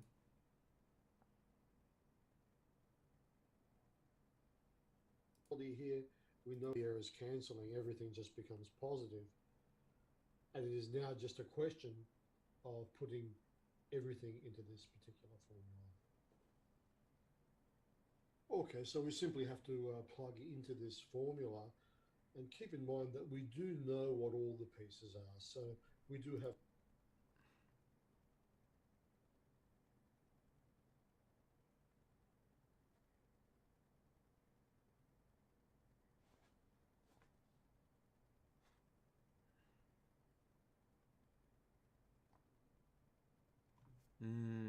Okay, I see where I got wrong.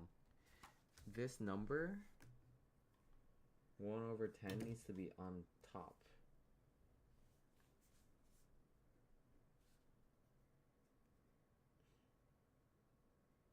So this is treated like a numerator. Okay, that's fine.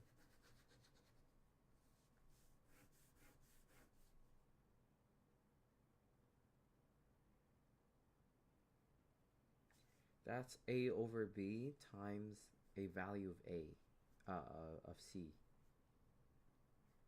So that C needs to go on top. an inequality here. Later, cancel it. Percentage error. We'll give you that as 2.5%. Fine. The chain rule, as long as you approach chain, you've kind of seen the chain rule already in your previous calculus work. When you come up to partial, We have 48 minutes of chain rule. That seems like next week's content for chain rule. Okay. So we finished up that.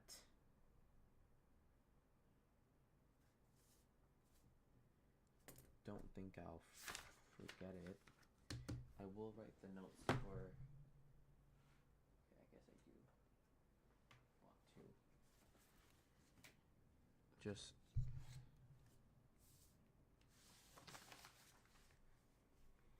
Me and my boy.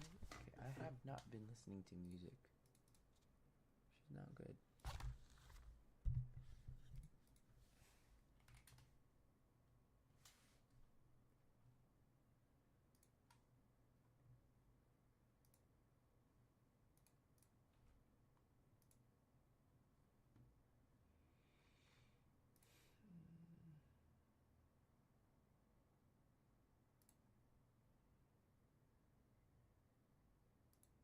Chân lạnh quá.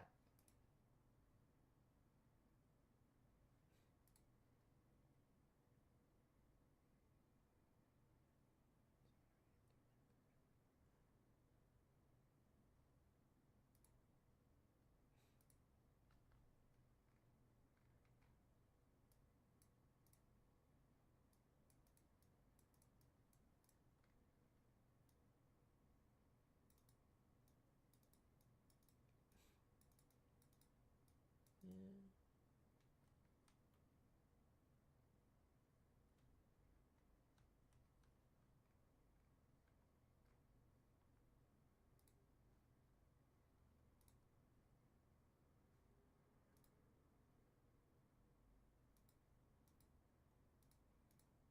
By the way, I did eat a slice of pizza today.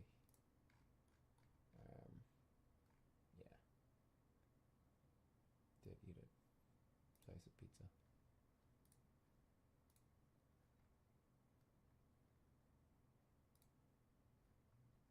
Holy fuck. Calc. Calc notes.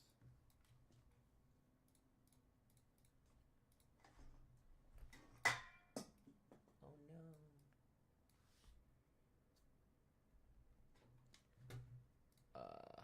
audio mixer for our desktop gets cut down because we are listening to copyright music.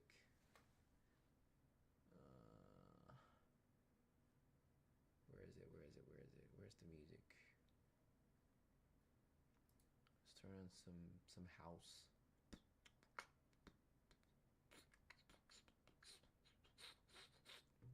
Ooh, let's listen to this song. Sorry, I'm gonna need like a 2-minute break.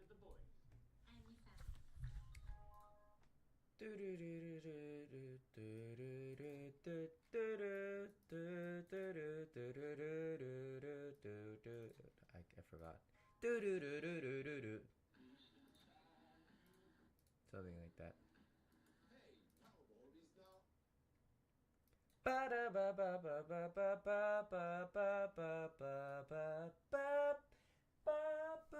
Yeah, something like that. Guys won't be able to hear it though. And when it's gone done, you and God is a war.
Boom.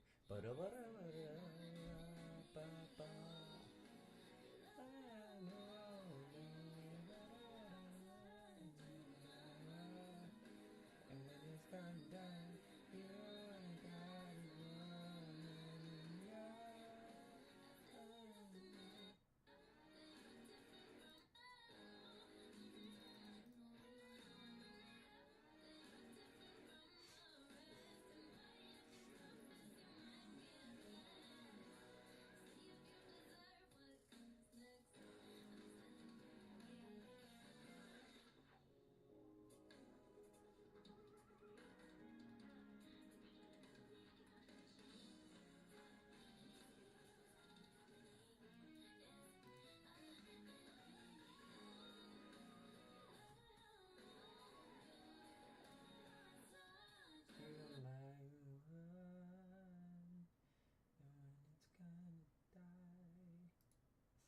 Forget about leg extension. Nobody gets big legs from leg extension. Yeah, nobody gets big arms from doing cable pulls. Nobody gets big chest from doing cable crossovers. It's all about the bench press and the big dumbbell incline press, right? Yes.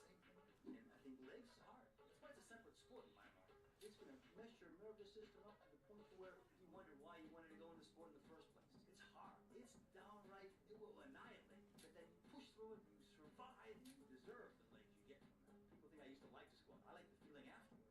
Yeah, doing it. It's so many times. When I did 50 reps, I was done. At 35, I can't believe I did 35. At 45, God was doing it for me. At 50, I was just in a different world. And that's what you got to do. Your breath has got to get hard. You can't talk. Everything's hurting. You can't breathe. Take the belt off and you have to almost fall on the floor. That's one set.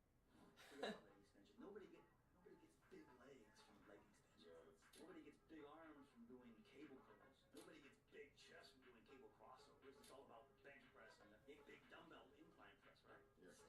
And I think legs is hard. That's why it's a separate sport in my mind.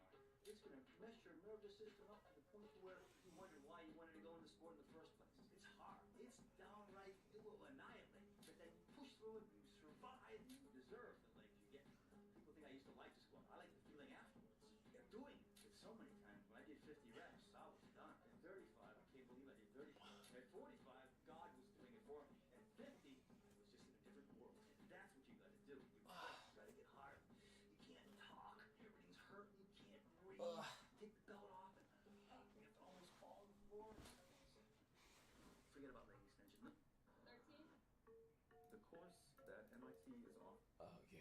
play the music we want.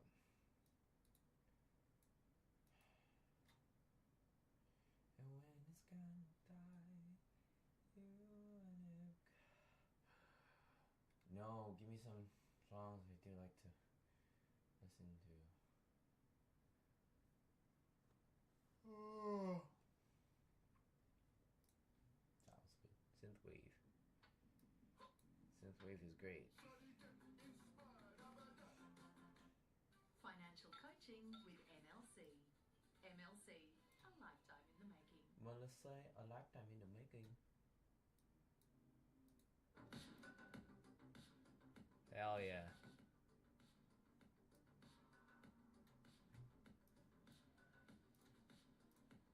Oh, I like it.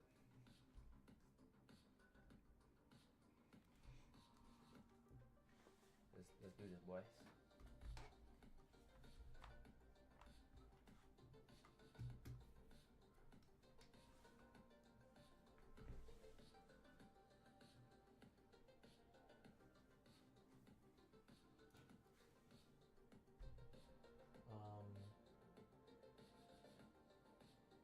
So we're up to 1.4. 21.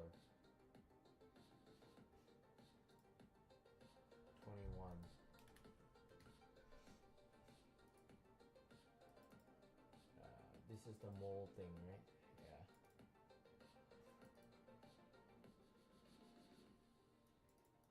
Okay, we're somewhere here. Oh, okay. They've given it to us. Just the thing that I do want to remember is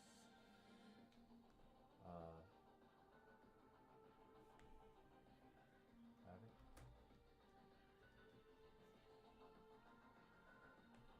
Hello? Oh.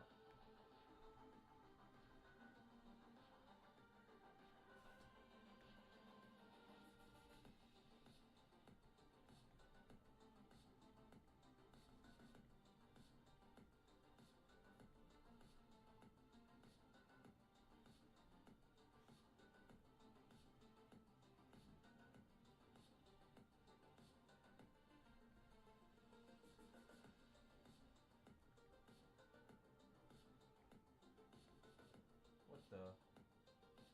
What the? What the?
Is there anything else?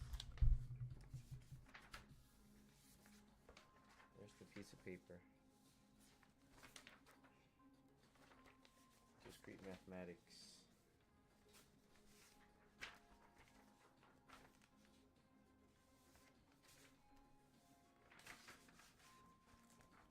It was a weird lecture.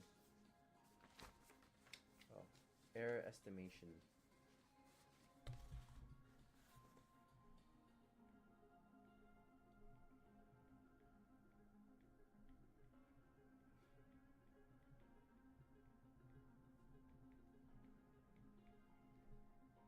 Right?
delta V.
Okay.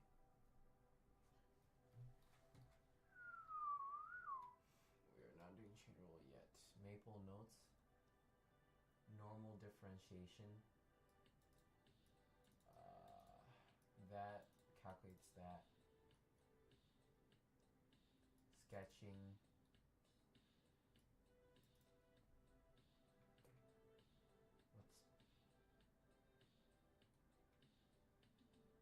Okay, so 10-ish questions, but all of them seem to be chill.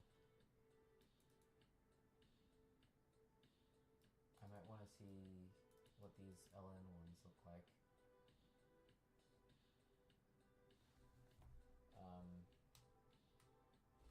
This is a paraboloid, right?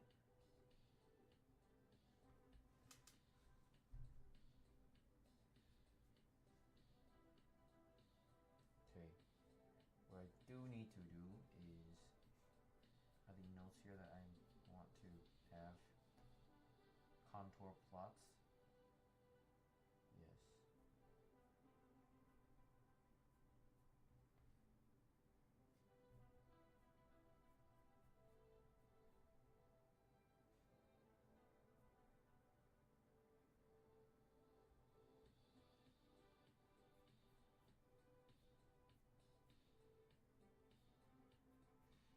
So you're gonna teach chain rule.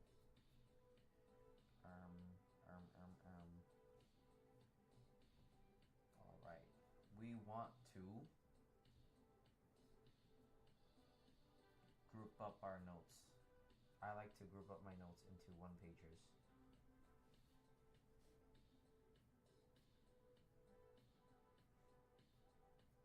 I hate the space.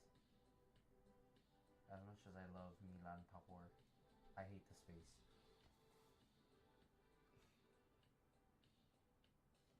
And I will put all the notes where?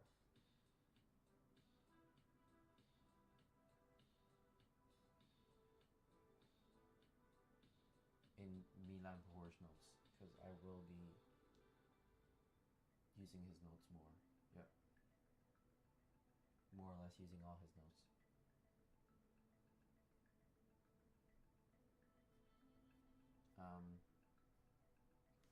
Yeah, that's what I'm gonna do.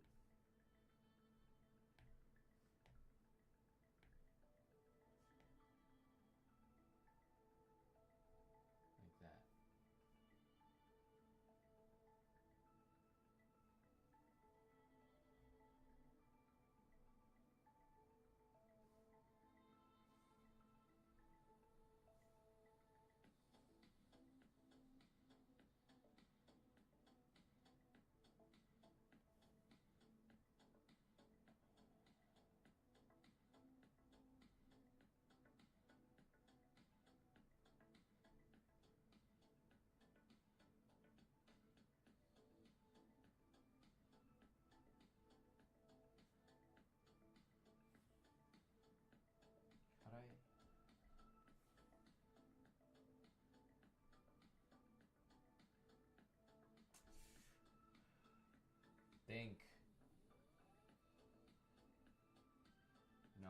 put this big blank page here.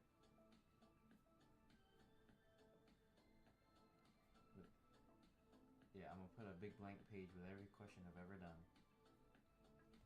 And then copy everything up. It's gonna take a while. It's admin work. It's not productive. I don't care. I've seen somebody else do it. I like the way they've done it. It's really good. Can I zoom in close enough?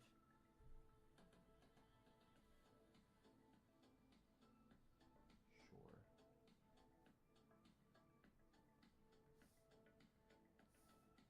It's just basically like a compilation of every question I've ever done ever.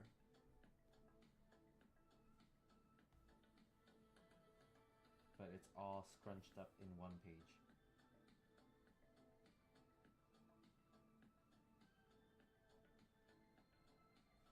That's the thing I like about the iPad.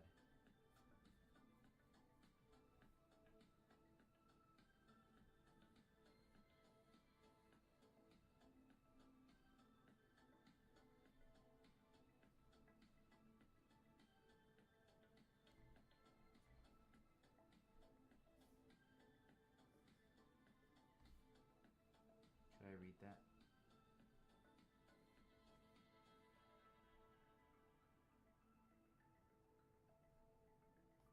Okay, better use of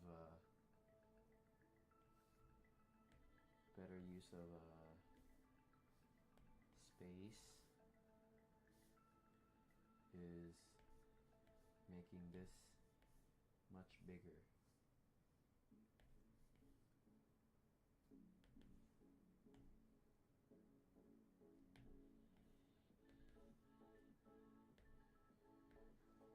Don't worry, don't worry. This is how I study. It's effective. It's how I study. It's effective. 没关系，没关系。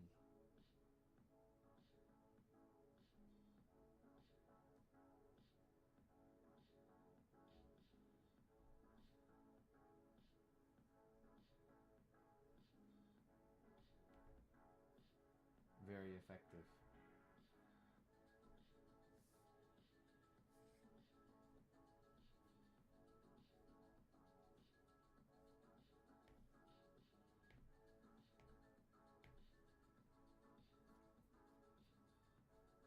Much cleaner, much less space.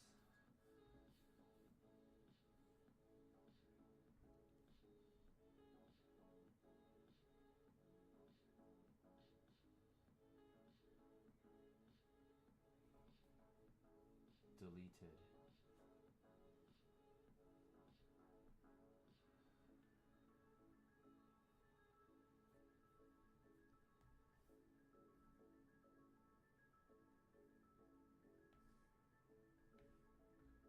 Solving by chain rule.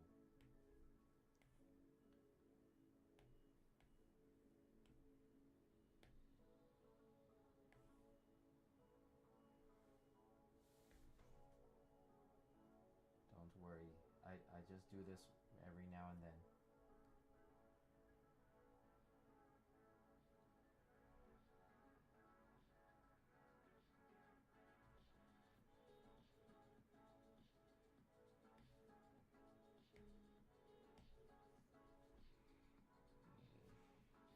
It's not productive though. It's okay though. I choose to know because I know where all my notes will be. And I like this.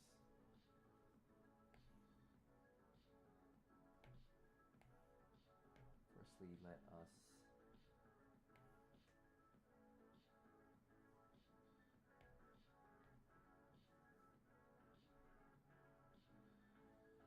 sizably upgrade everything.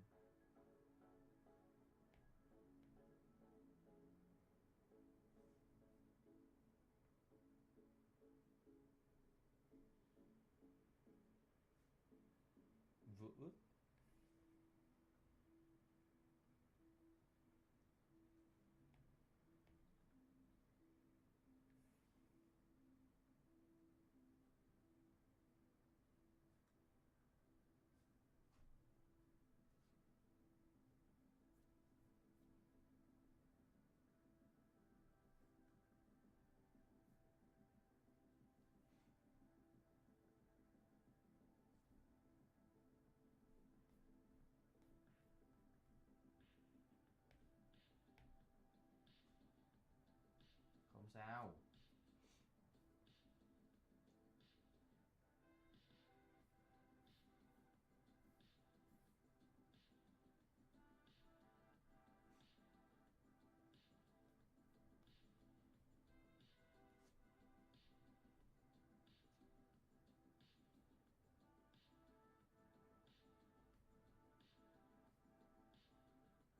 This is a page I need to have.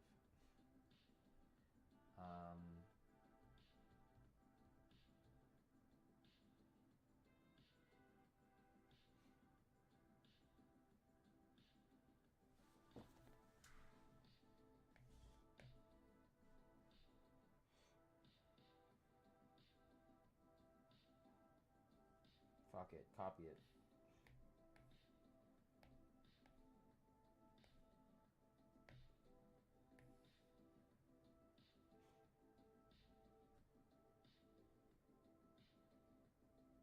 I need someone to do all this admin work for me.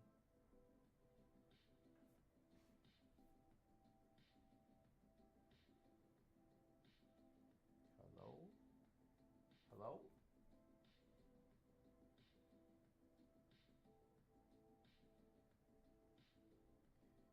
Yeah.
Right. Plain. Quickest way to make notes. Plain.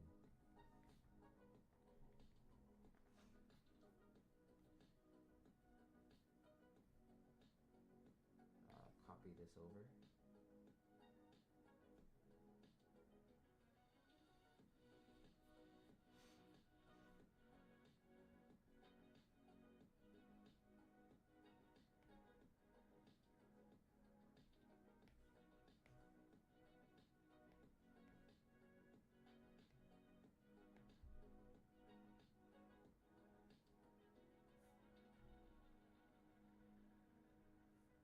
I love using this method.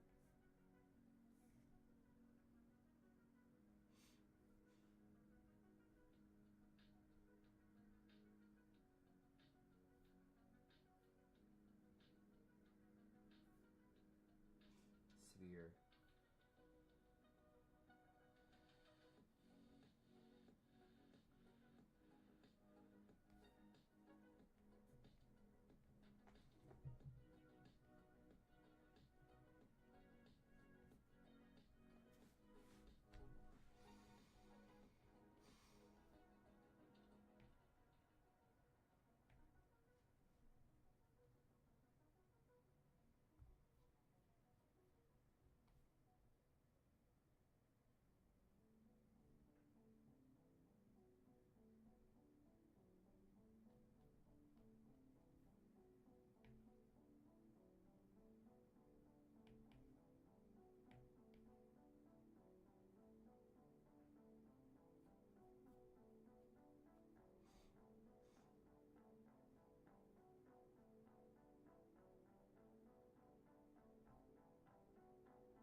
This is a paraboloid.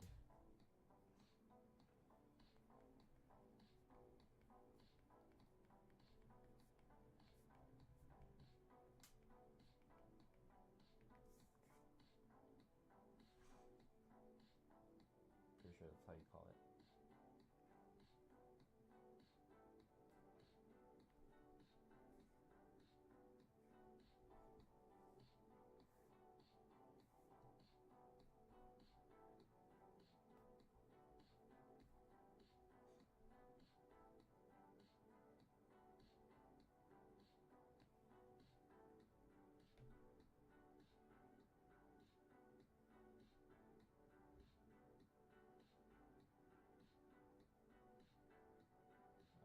Copy it over and we'll delete some.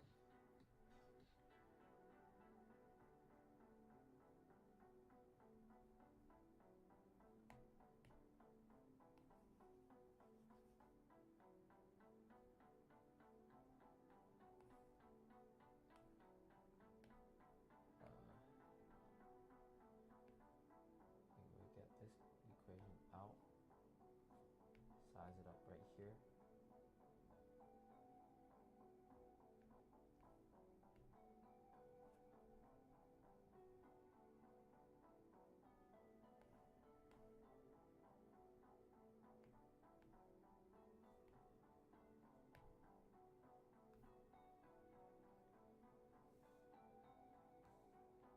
Implement this into your next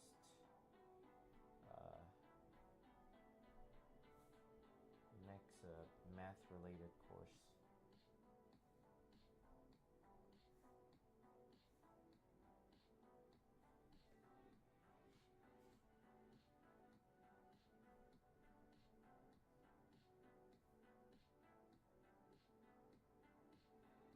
This is another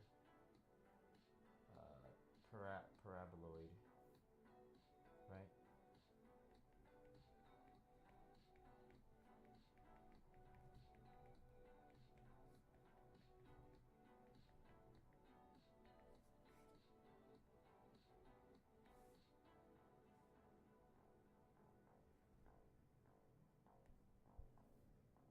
Sorry, guys.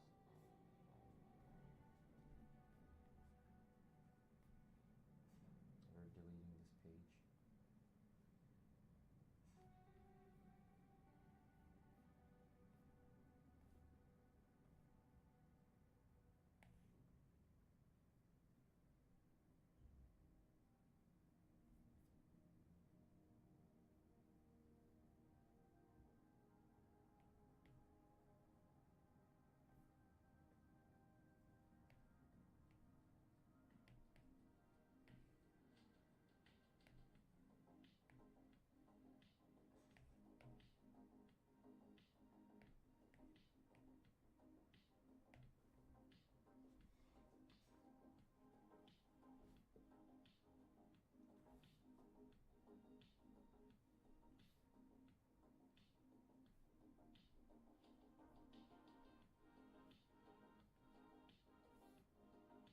With Squarespace, you can do more than just build a website. You can build a business.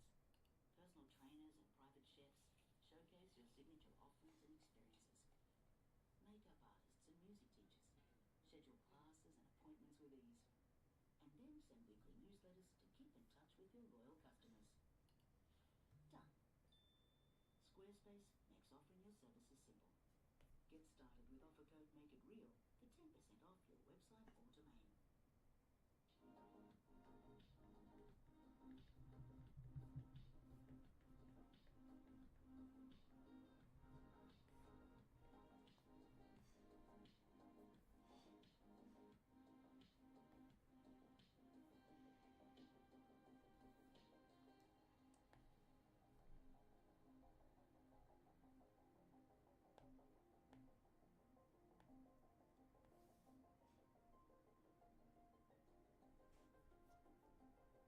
Oh, this one's a nice big one that we can just put down here.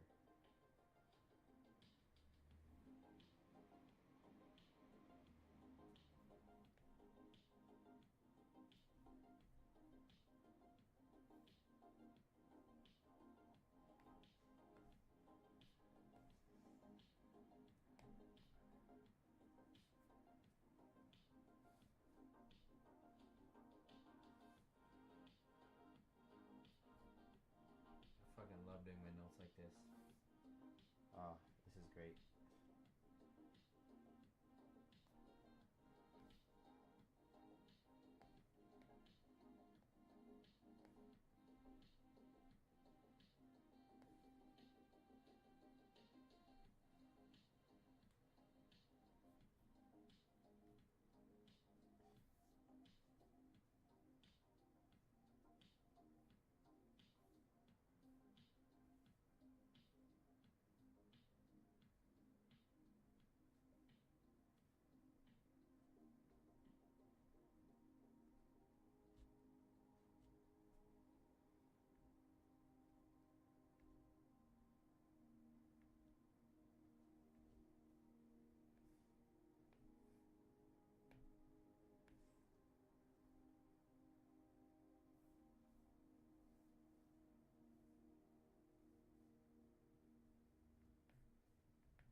Isn't that great that the shape we want is actually a cylinder? The fuck? Just want to resize you so you get a little bit bigger.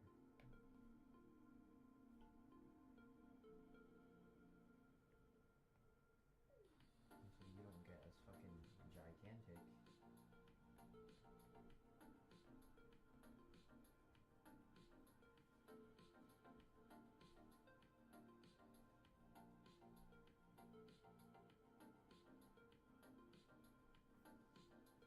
Okay. Done. Ugh.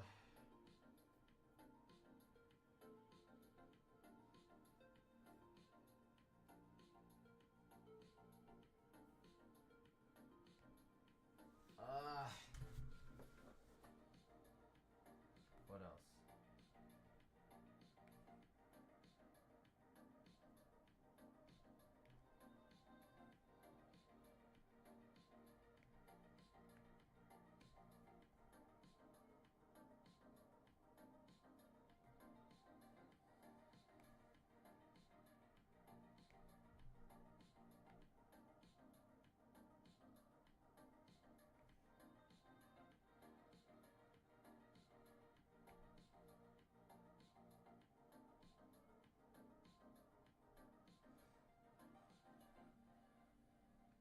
Sorry, boys. Very small corner here makes the just make sure that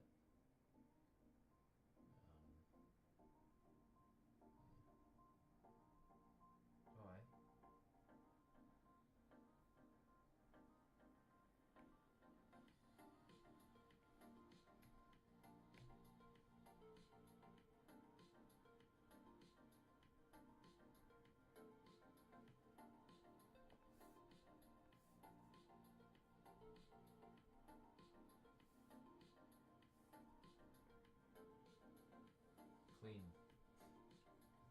clean set of notes.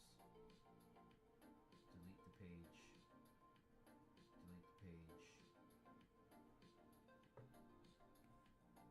Once again, last one is a okay, I need to remember something with a square root as a cone.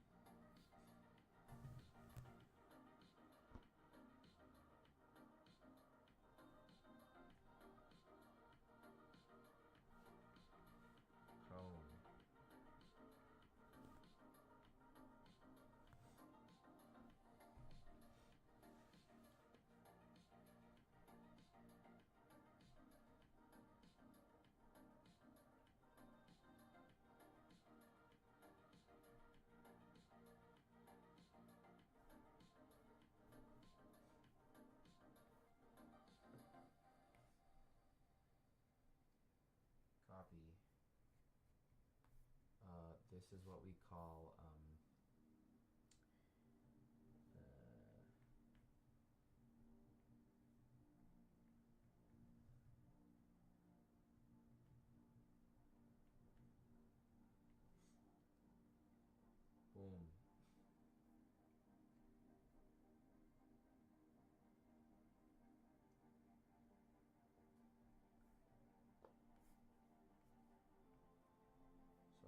partial derivatives.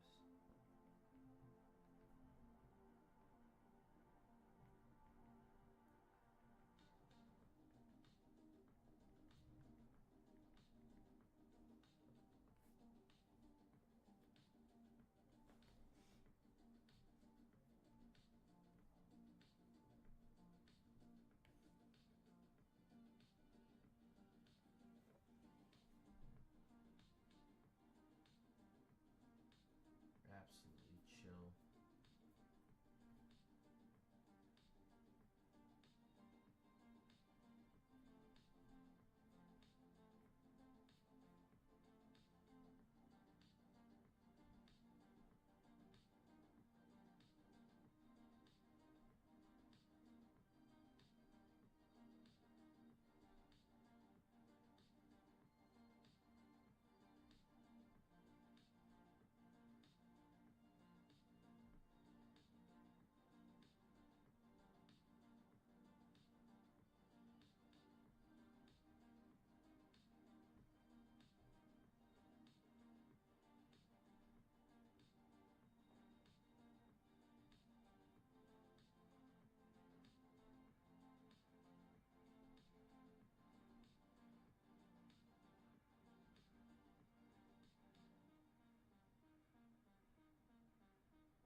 Delete. Delete.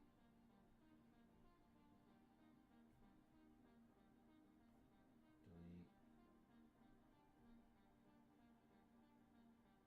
Mixed partial derivatives.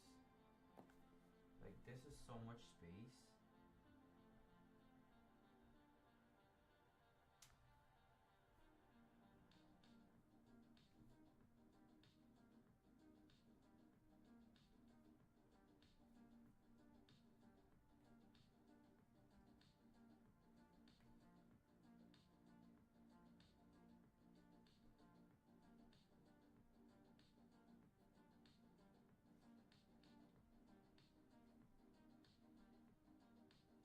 I think we can fit this example like right here.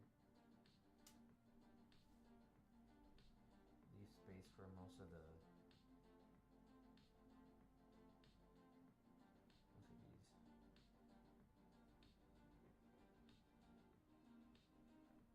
So we're looking at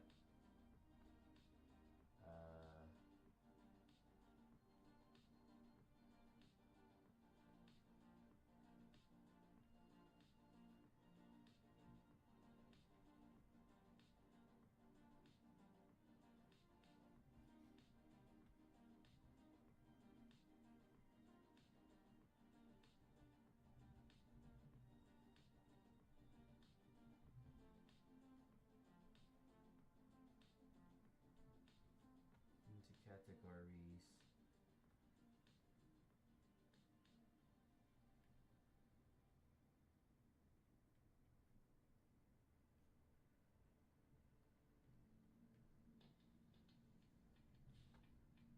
Okay.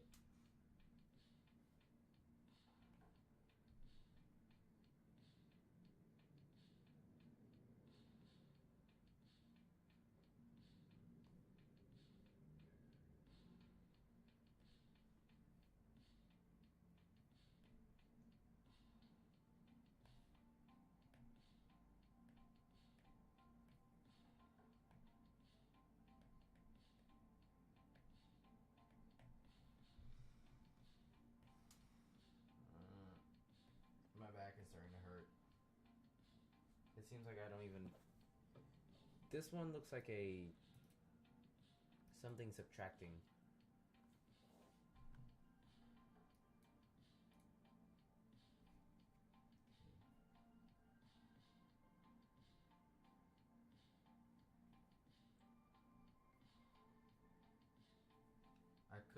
I can't do this for every lecture.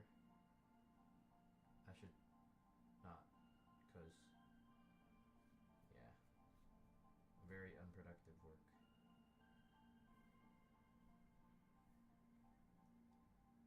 But if I could do it in a way in the class time where I'm just like copying shit. Like let's copy it and then I. Okay.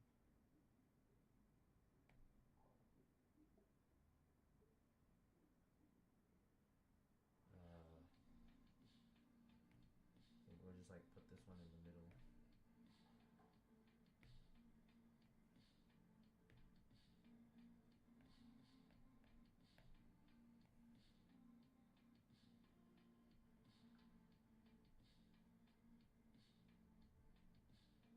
This is gonna take our right hand side.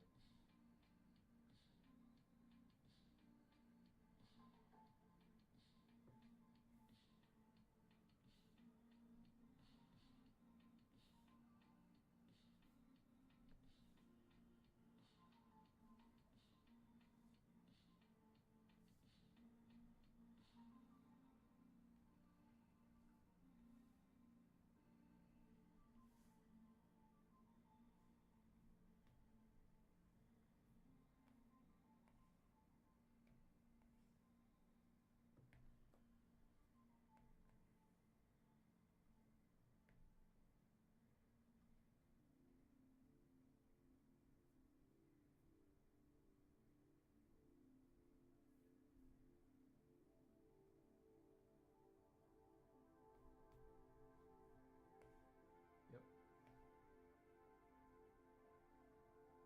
Okay. Done everything we need to do.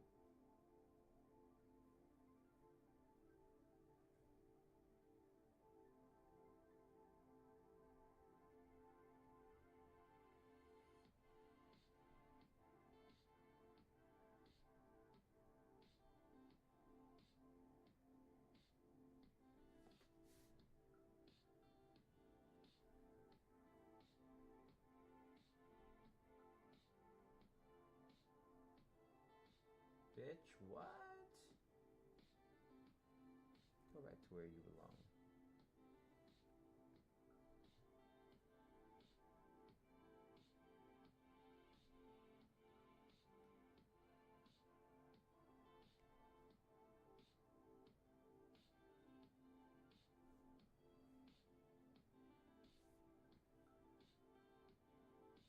Okay.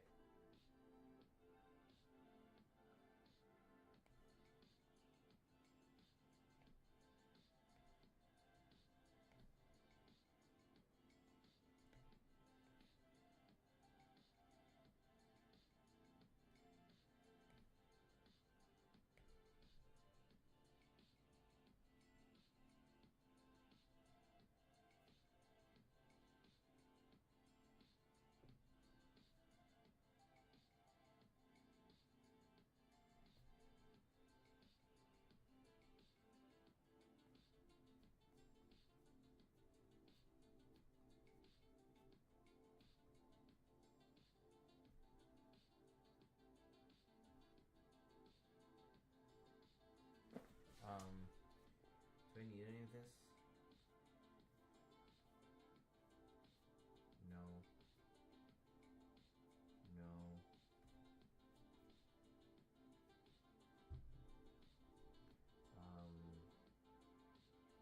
I need this.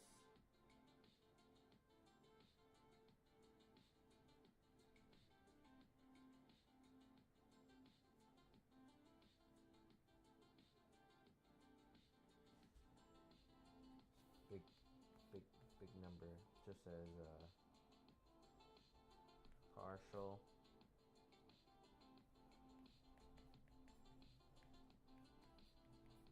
Differentiation.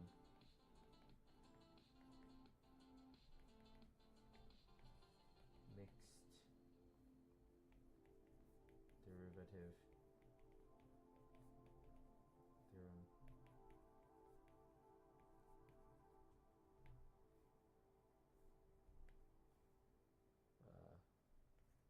Surfaces in R3.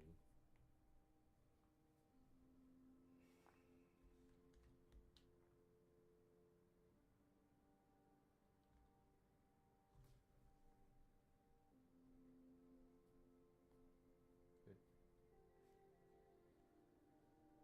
completely. Đau lưng quá mà chưa làm được bài nè.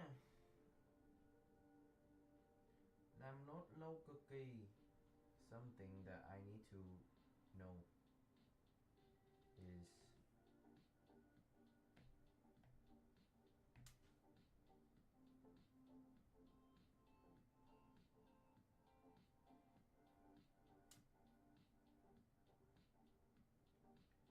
I can just like do this on the bus or some shit. I need this.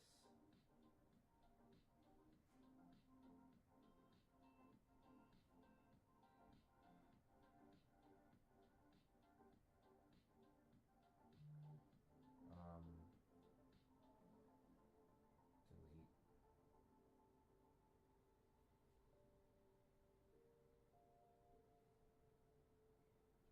Ooh.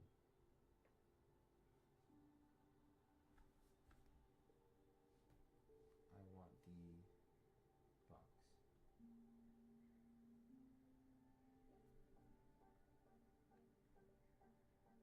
Đau lưng quá.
Proof. Proof is cross product.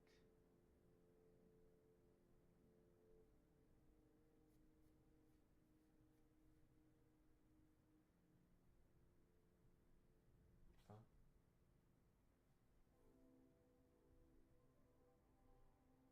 Huh?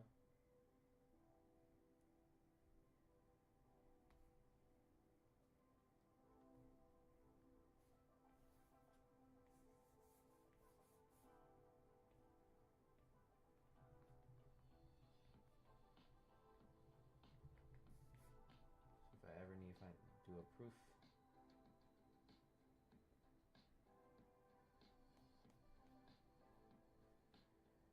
Delete.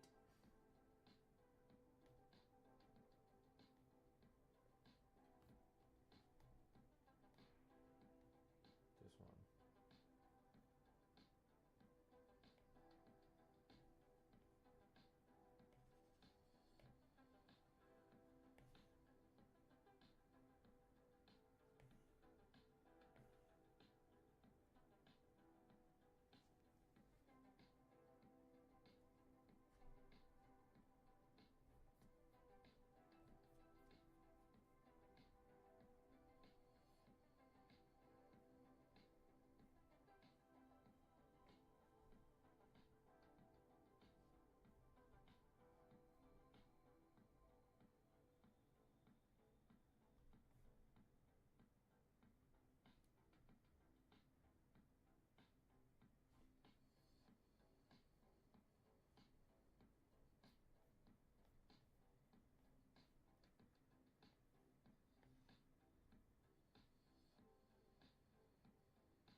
delete, delete error estimates from first principles.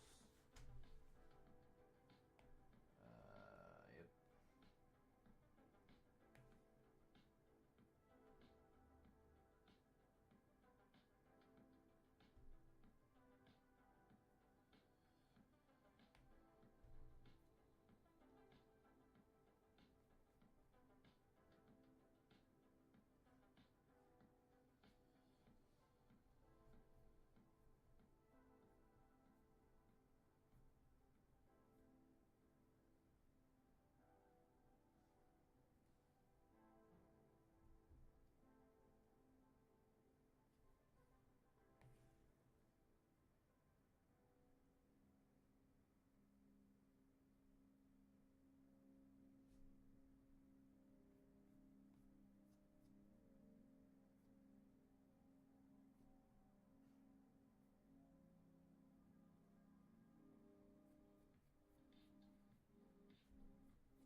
Don't play me.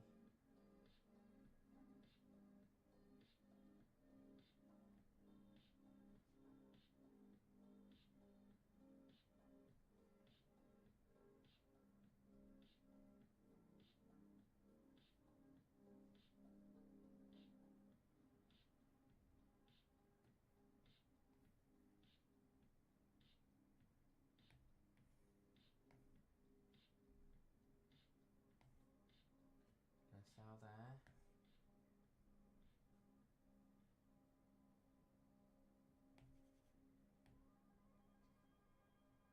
Okay. Do we just lag?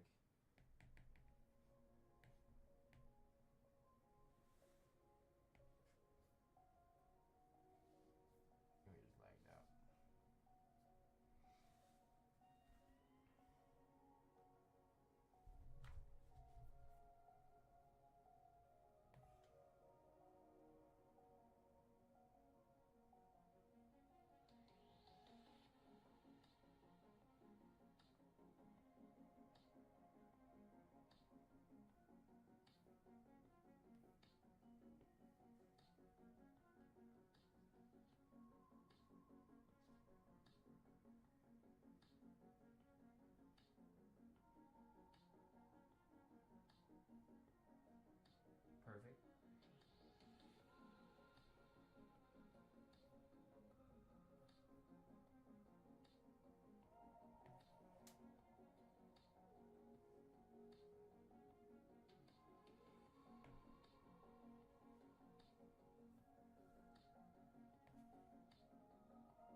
set of clean notes.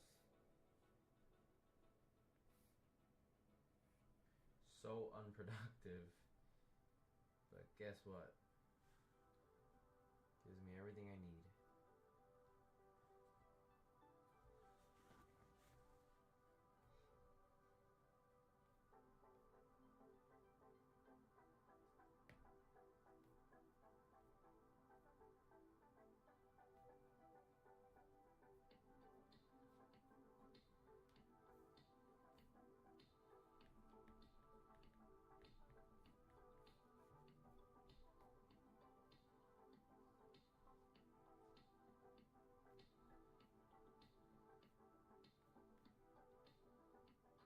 Okay. Every example we've ever had.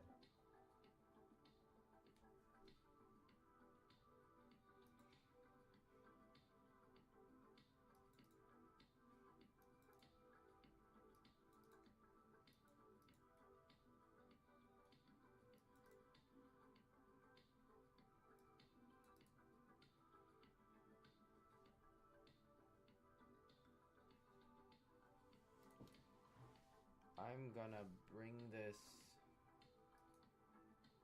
to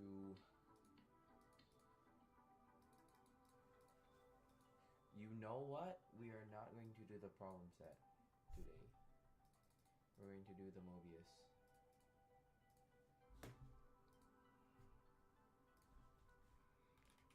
I'm going to hop on bed for like a good 10 minutes.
questions.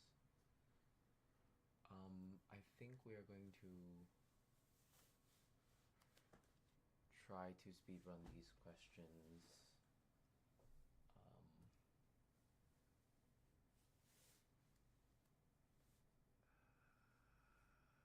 the total differential approximation. I think we're gonna do 5.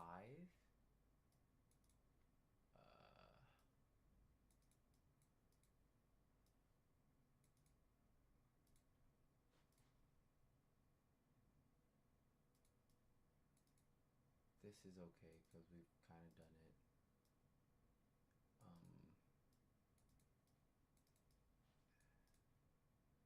This one is cool. And this is a paraboloid. This is, okay, if it's c squared, what happens? Then z is x plus y, so it's a circle.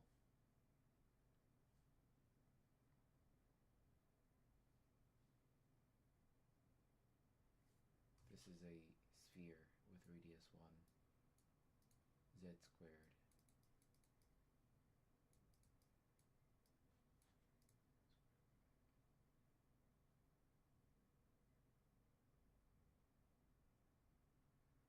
Another circle? No.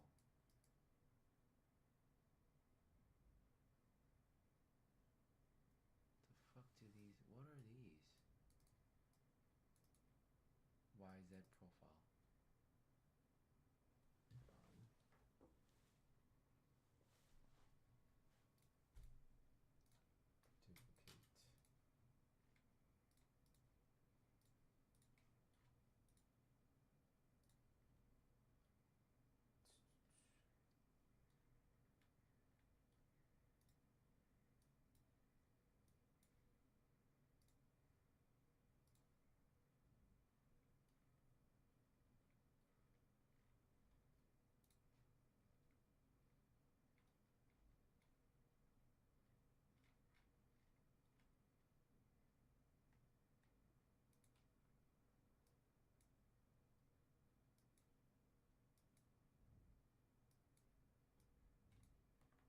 Cup shaped.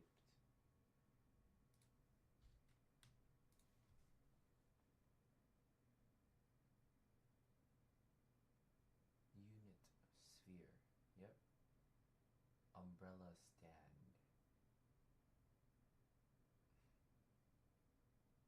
I think we're gonna put this through ChatGPT and it's going to draw some images. E is a saddle.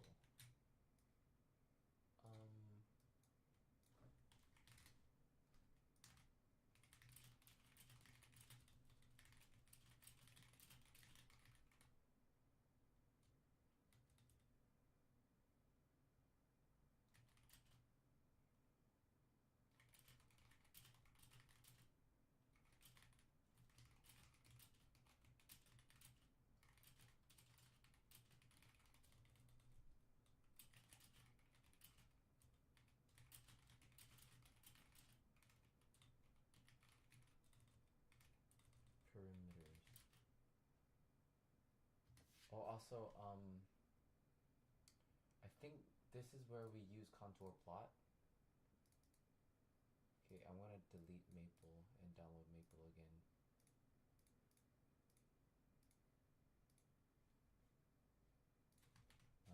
Maple.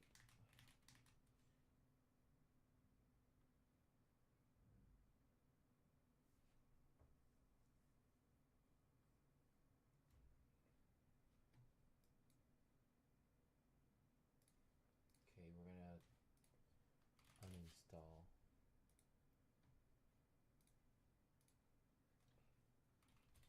Add or remove.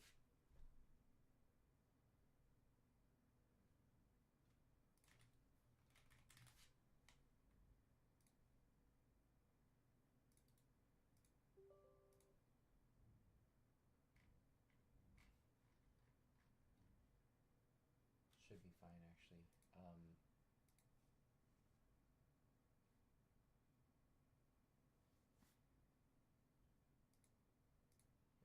exactly how to speedrun these type of questions.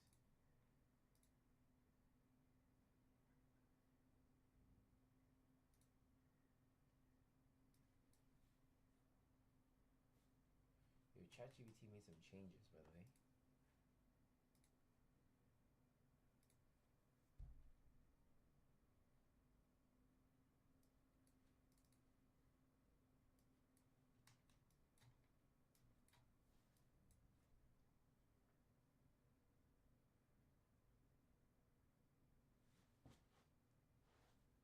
Elliptic paraboloid.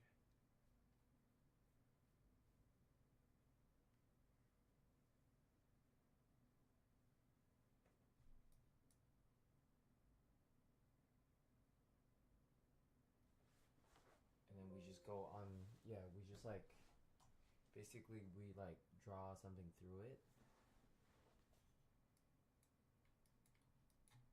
This is a sphere. If we cut the YZ in half, we get that. This is a hyperboloid, a double cone. How do you know it's a double cone?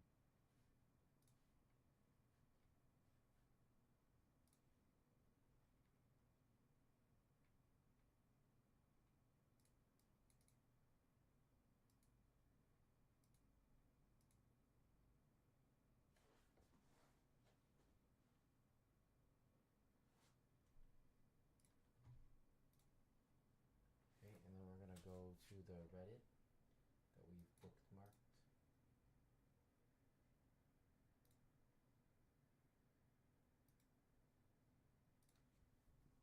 And we're gonna use a temp mail, and then we're gonna use maple. What the maple? We're gonna use this temporary email to download.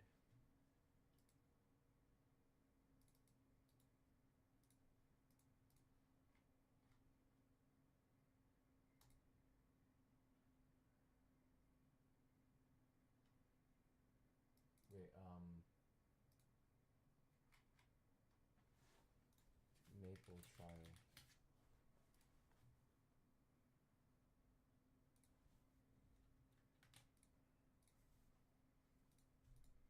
Doesn't matter. Doesn't matter. Nope.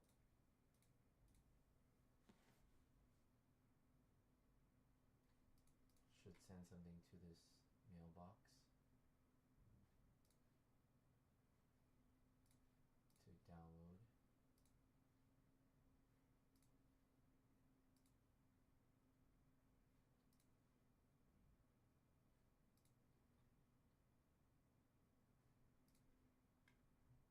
Ooh. What happened?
exposure to it, the better.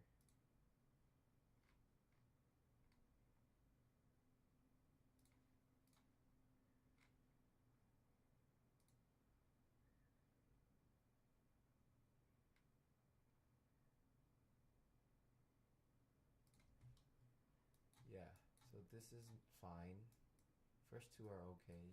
Sphere.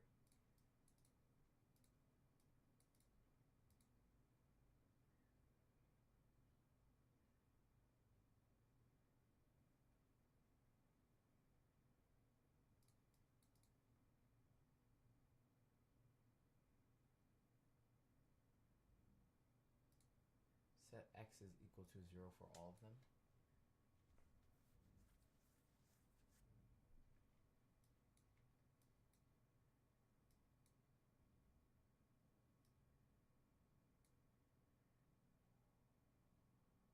Okay, set x is equal to 0 to find the image.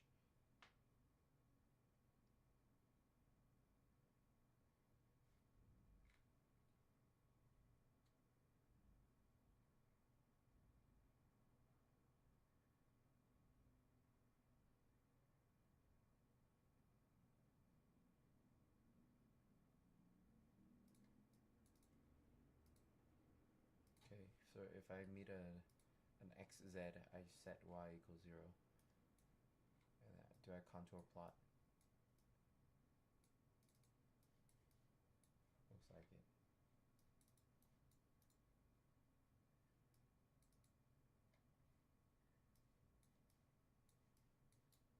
Beautiful. Send it to me.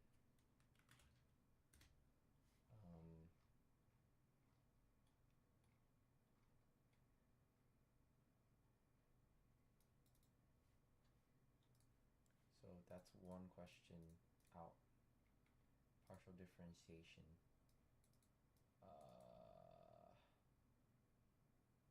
Differentiate using maple.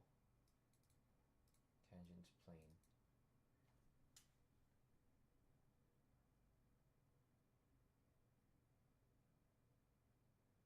There's one equation that we always use to find the normal vector, which is that df over dx, and then df over dy, and then minus 1.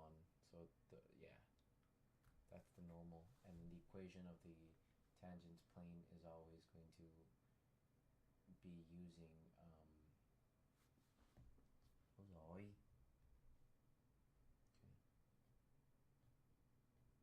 So I think if we go to calculus notes, we just go past all of these, and we go right here. I think I should copy this over to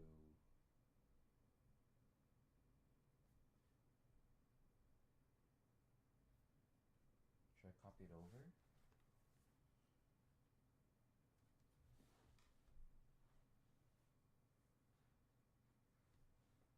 Yeah.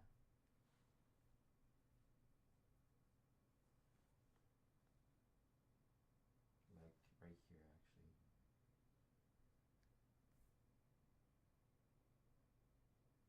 The fuck? Yep. And then I copy this shit from Instagram.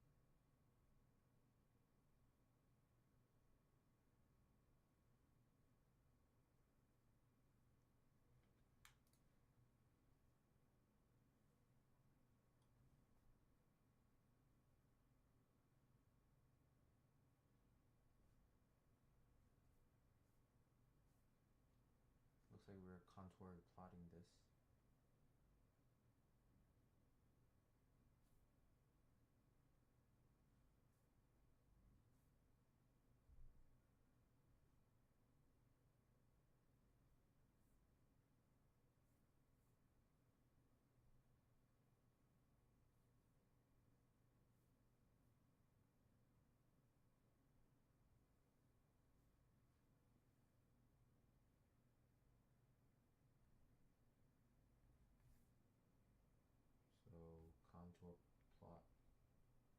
3D. Okay, so there's 3D plot. Or plot 3D. You forgot.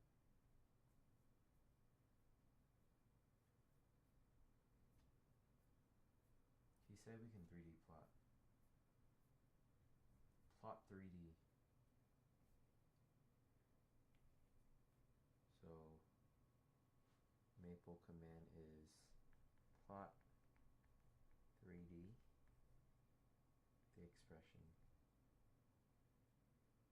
This is a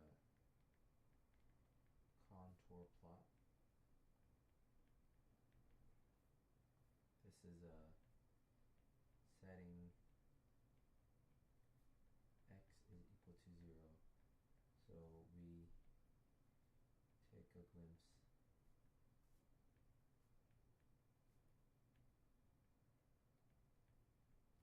x, the YZ plane.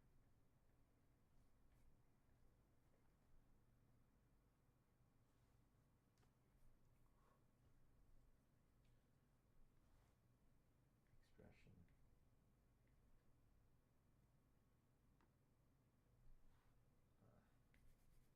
Expression is not equation, okay? So expression.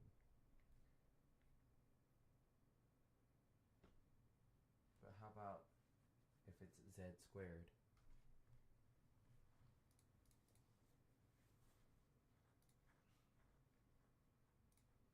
I have access. Hello, hello. Hello? Hello? I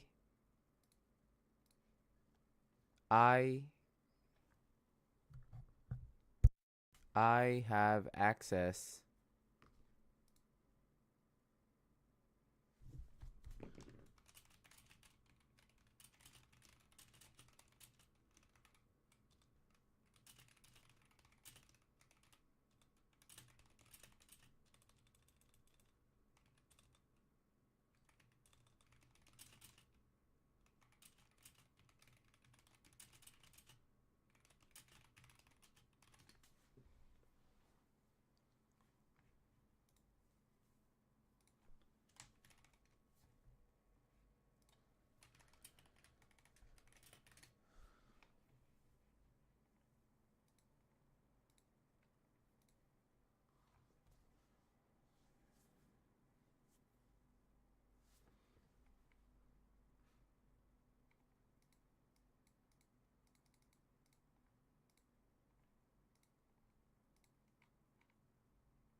Level curves by hand.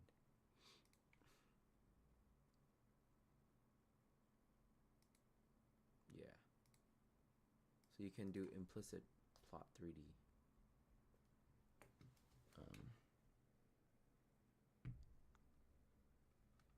Where's my...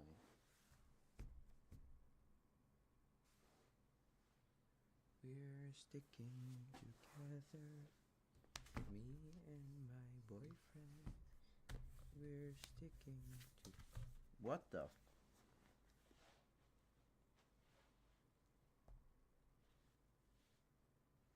Where'd my shit... Oh, I see it. Yes.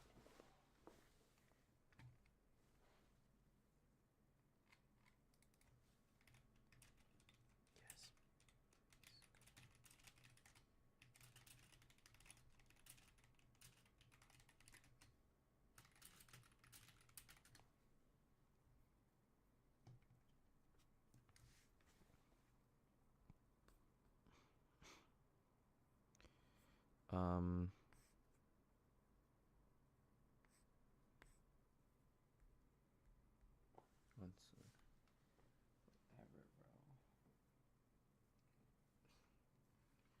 Little pain in the butt is...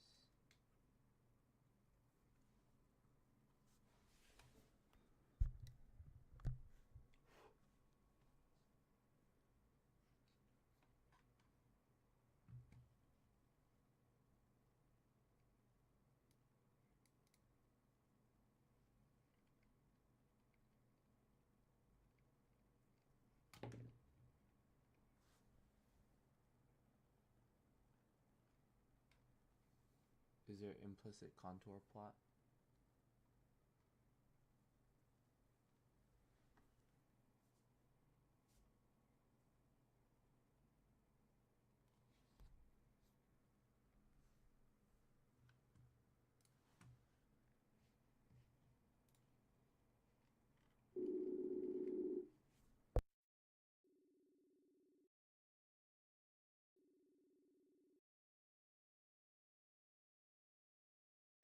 Hi. Hello. Let me mute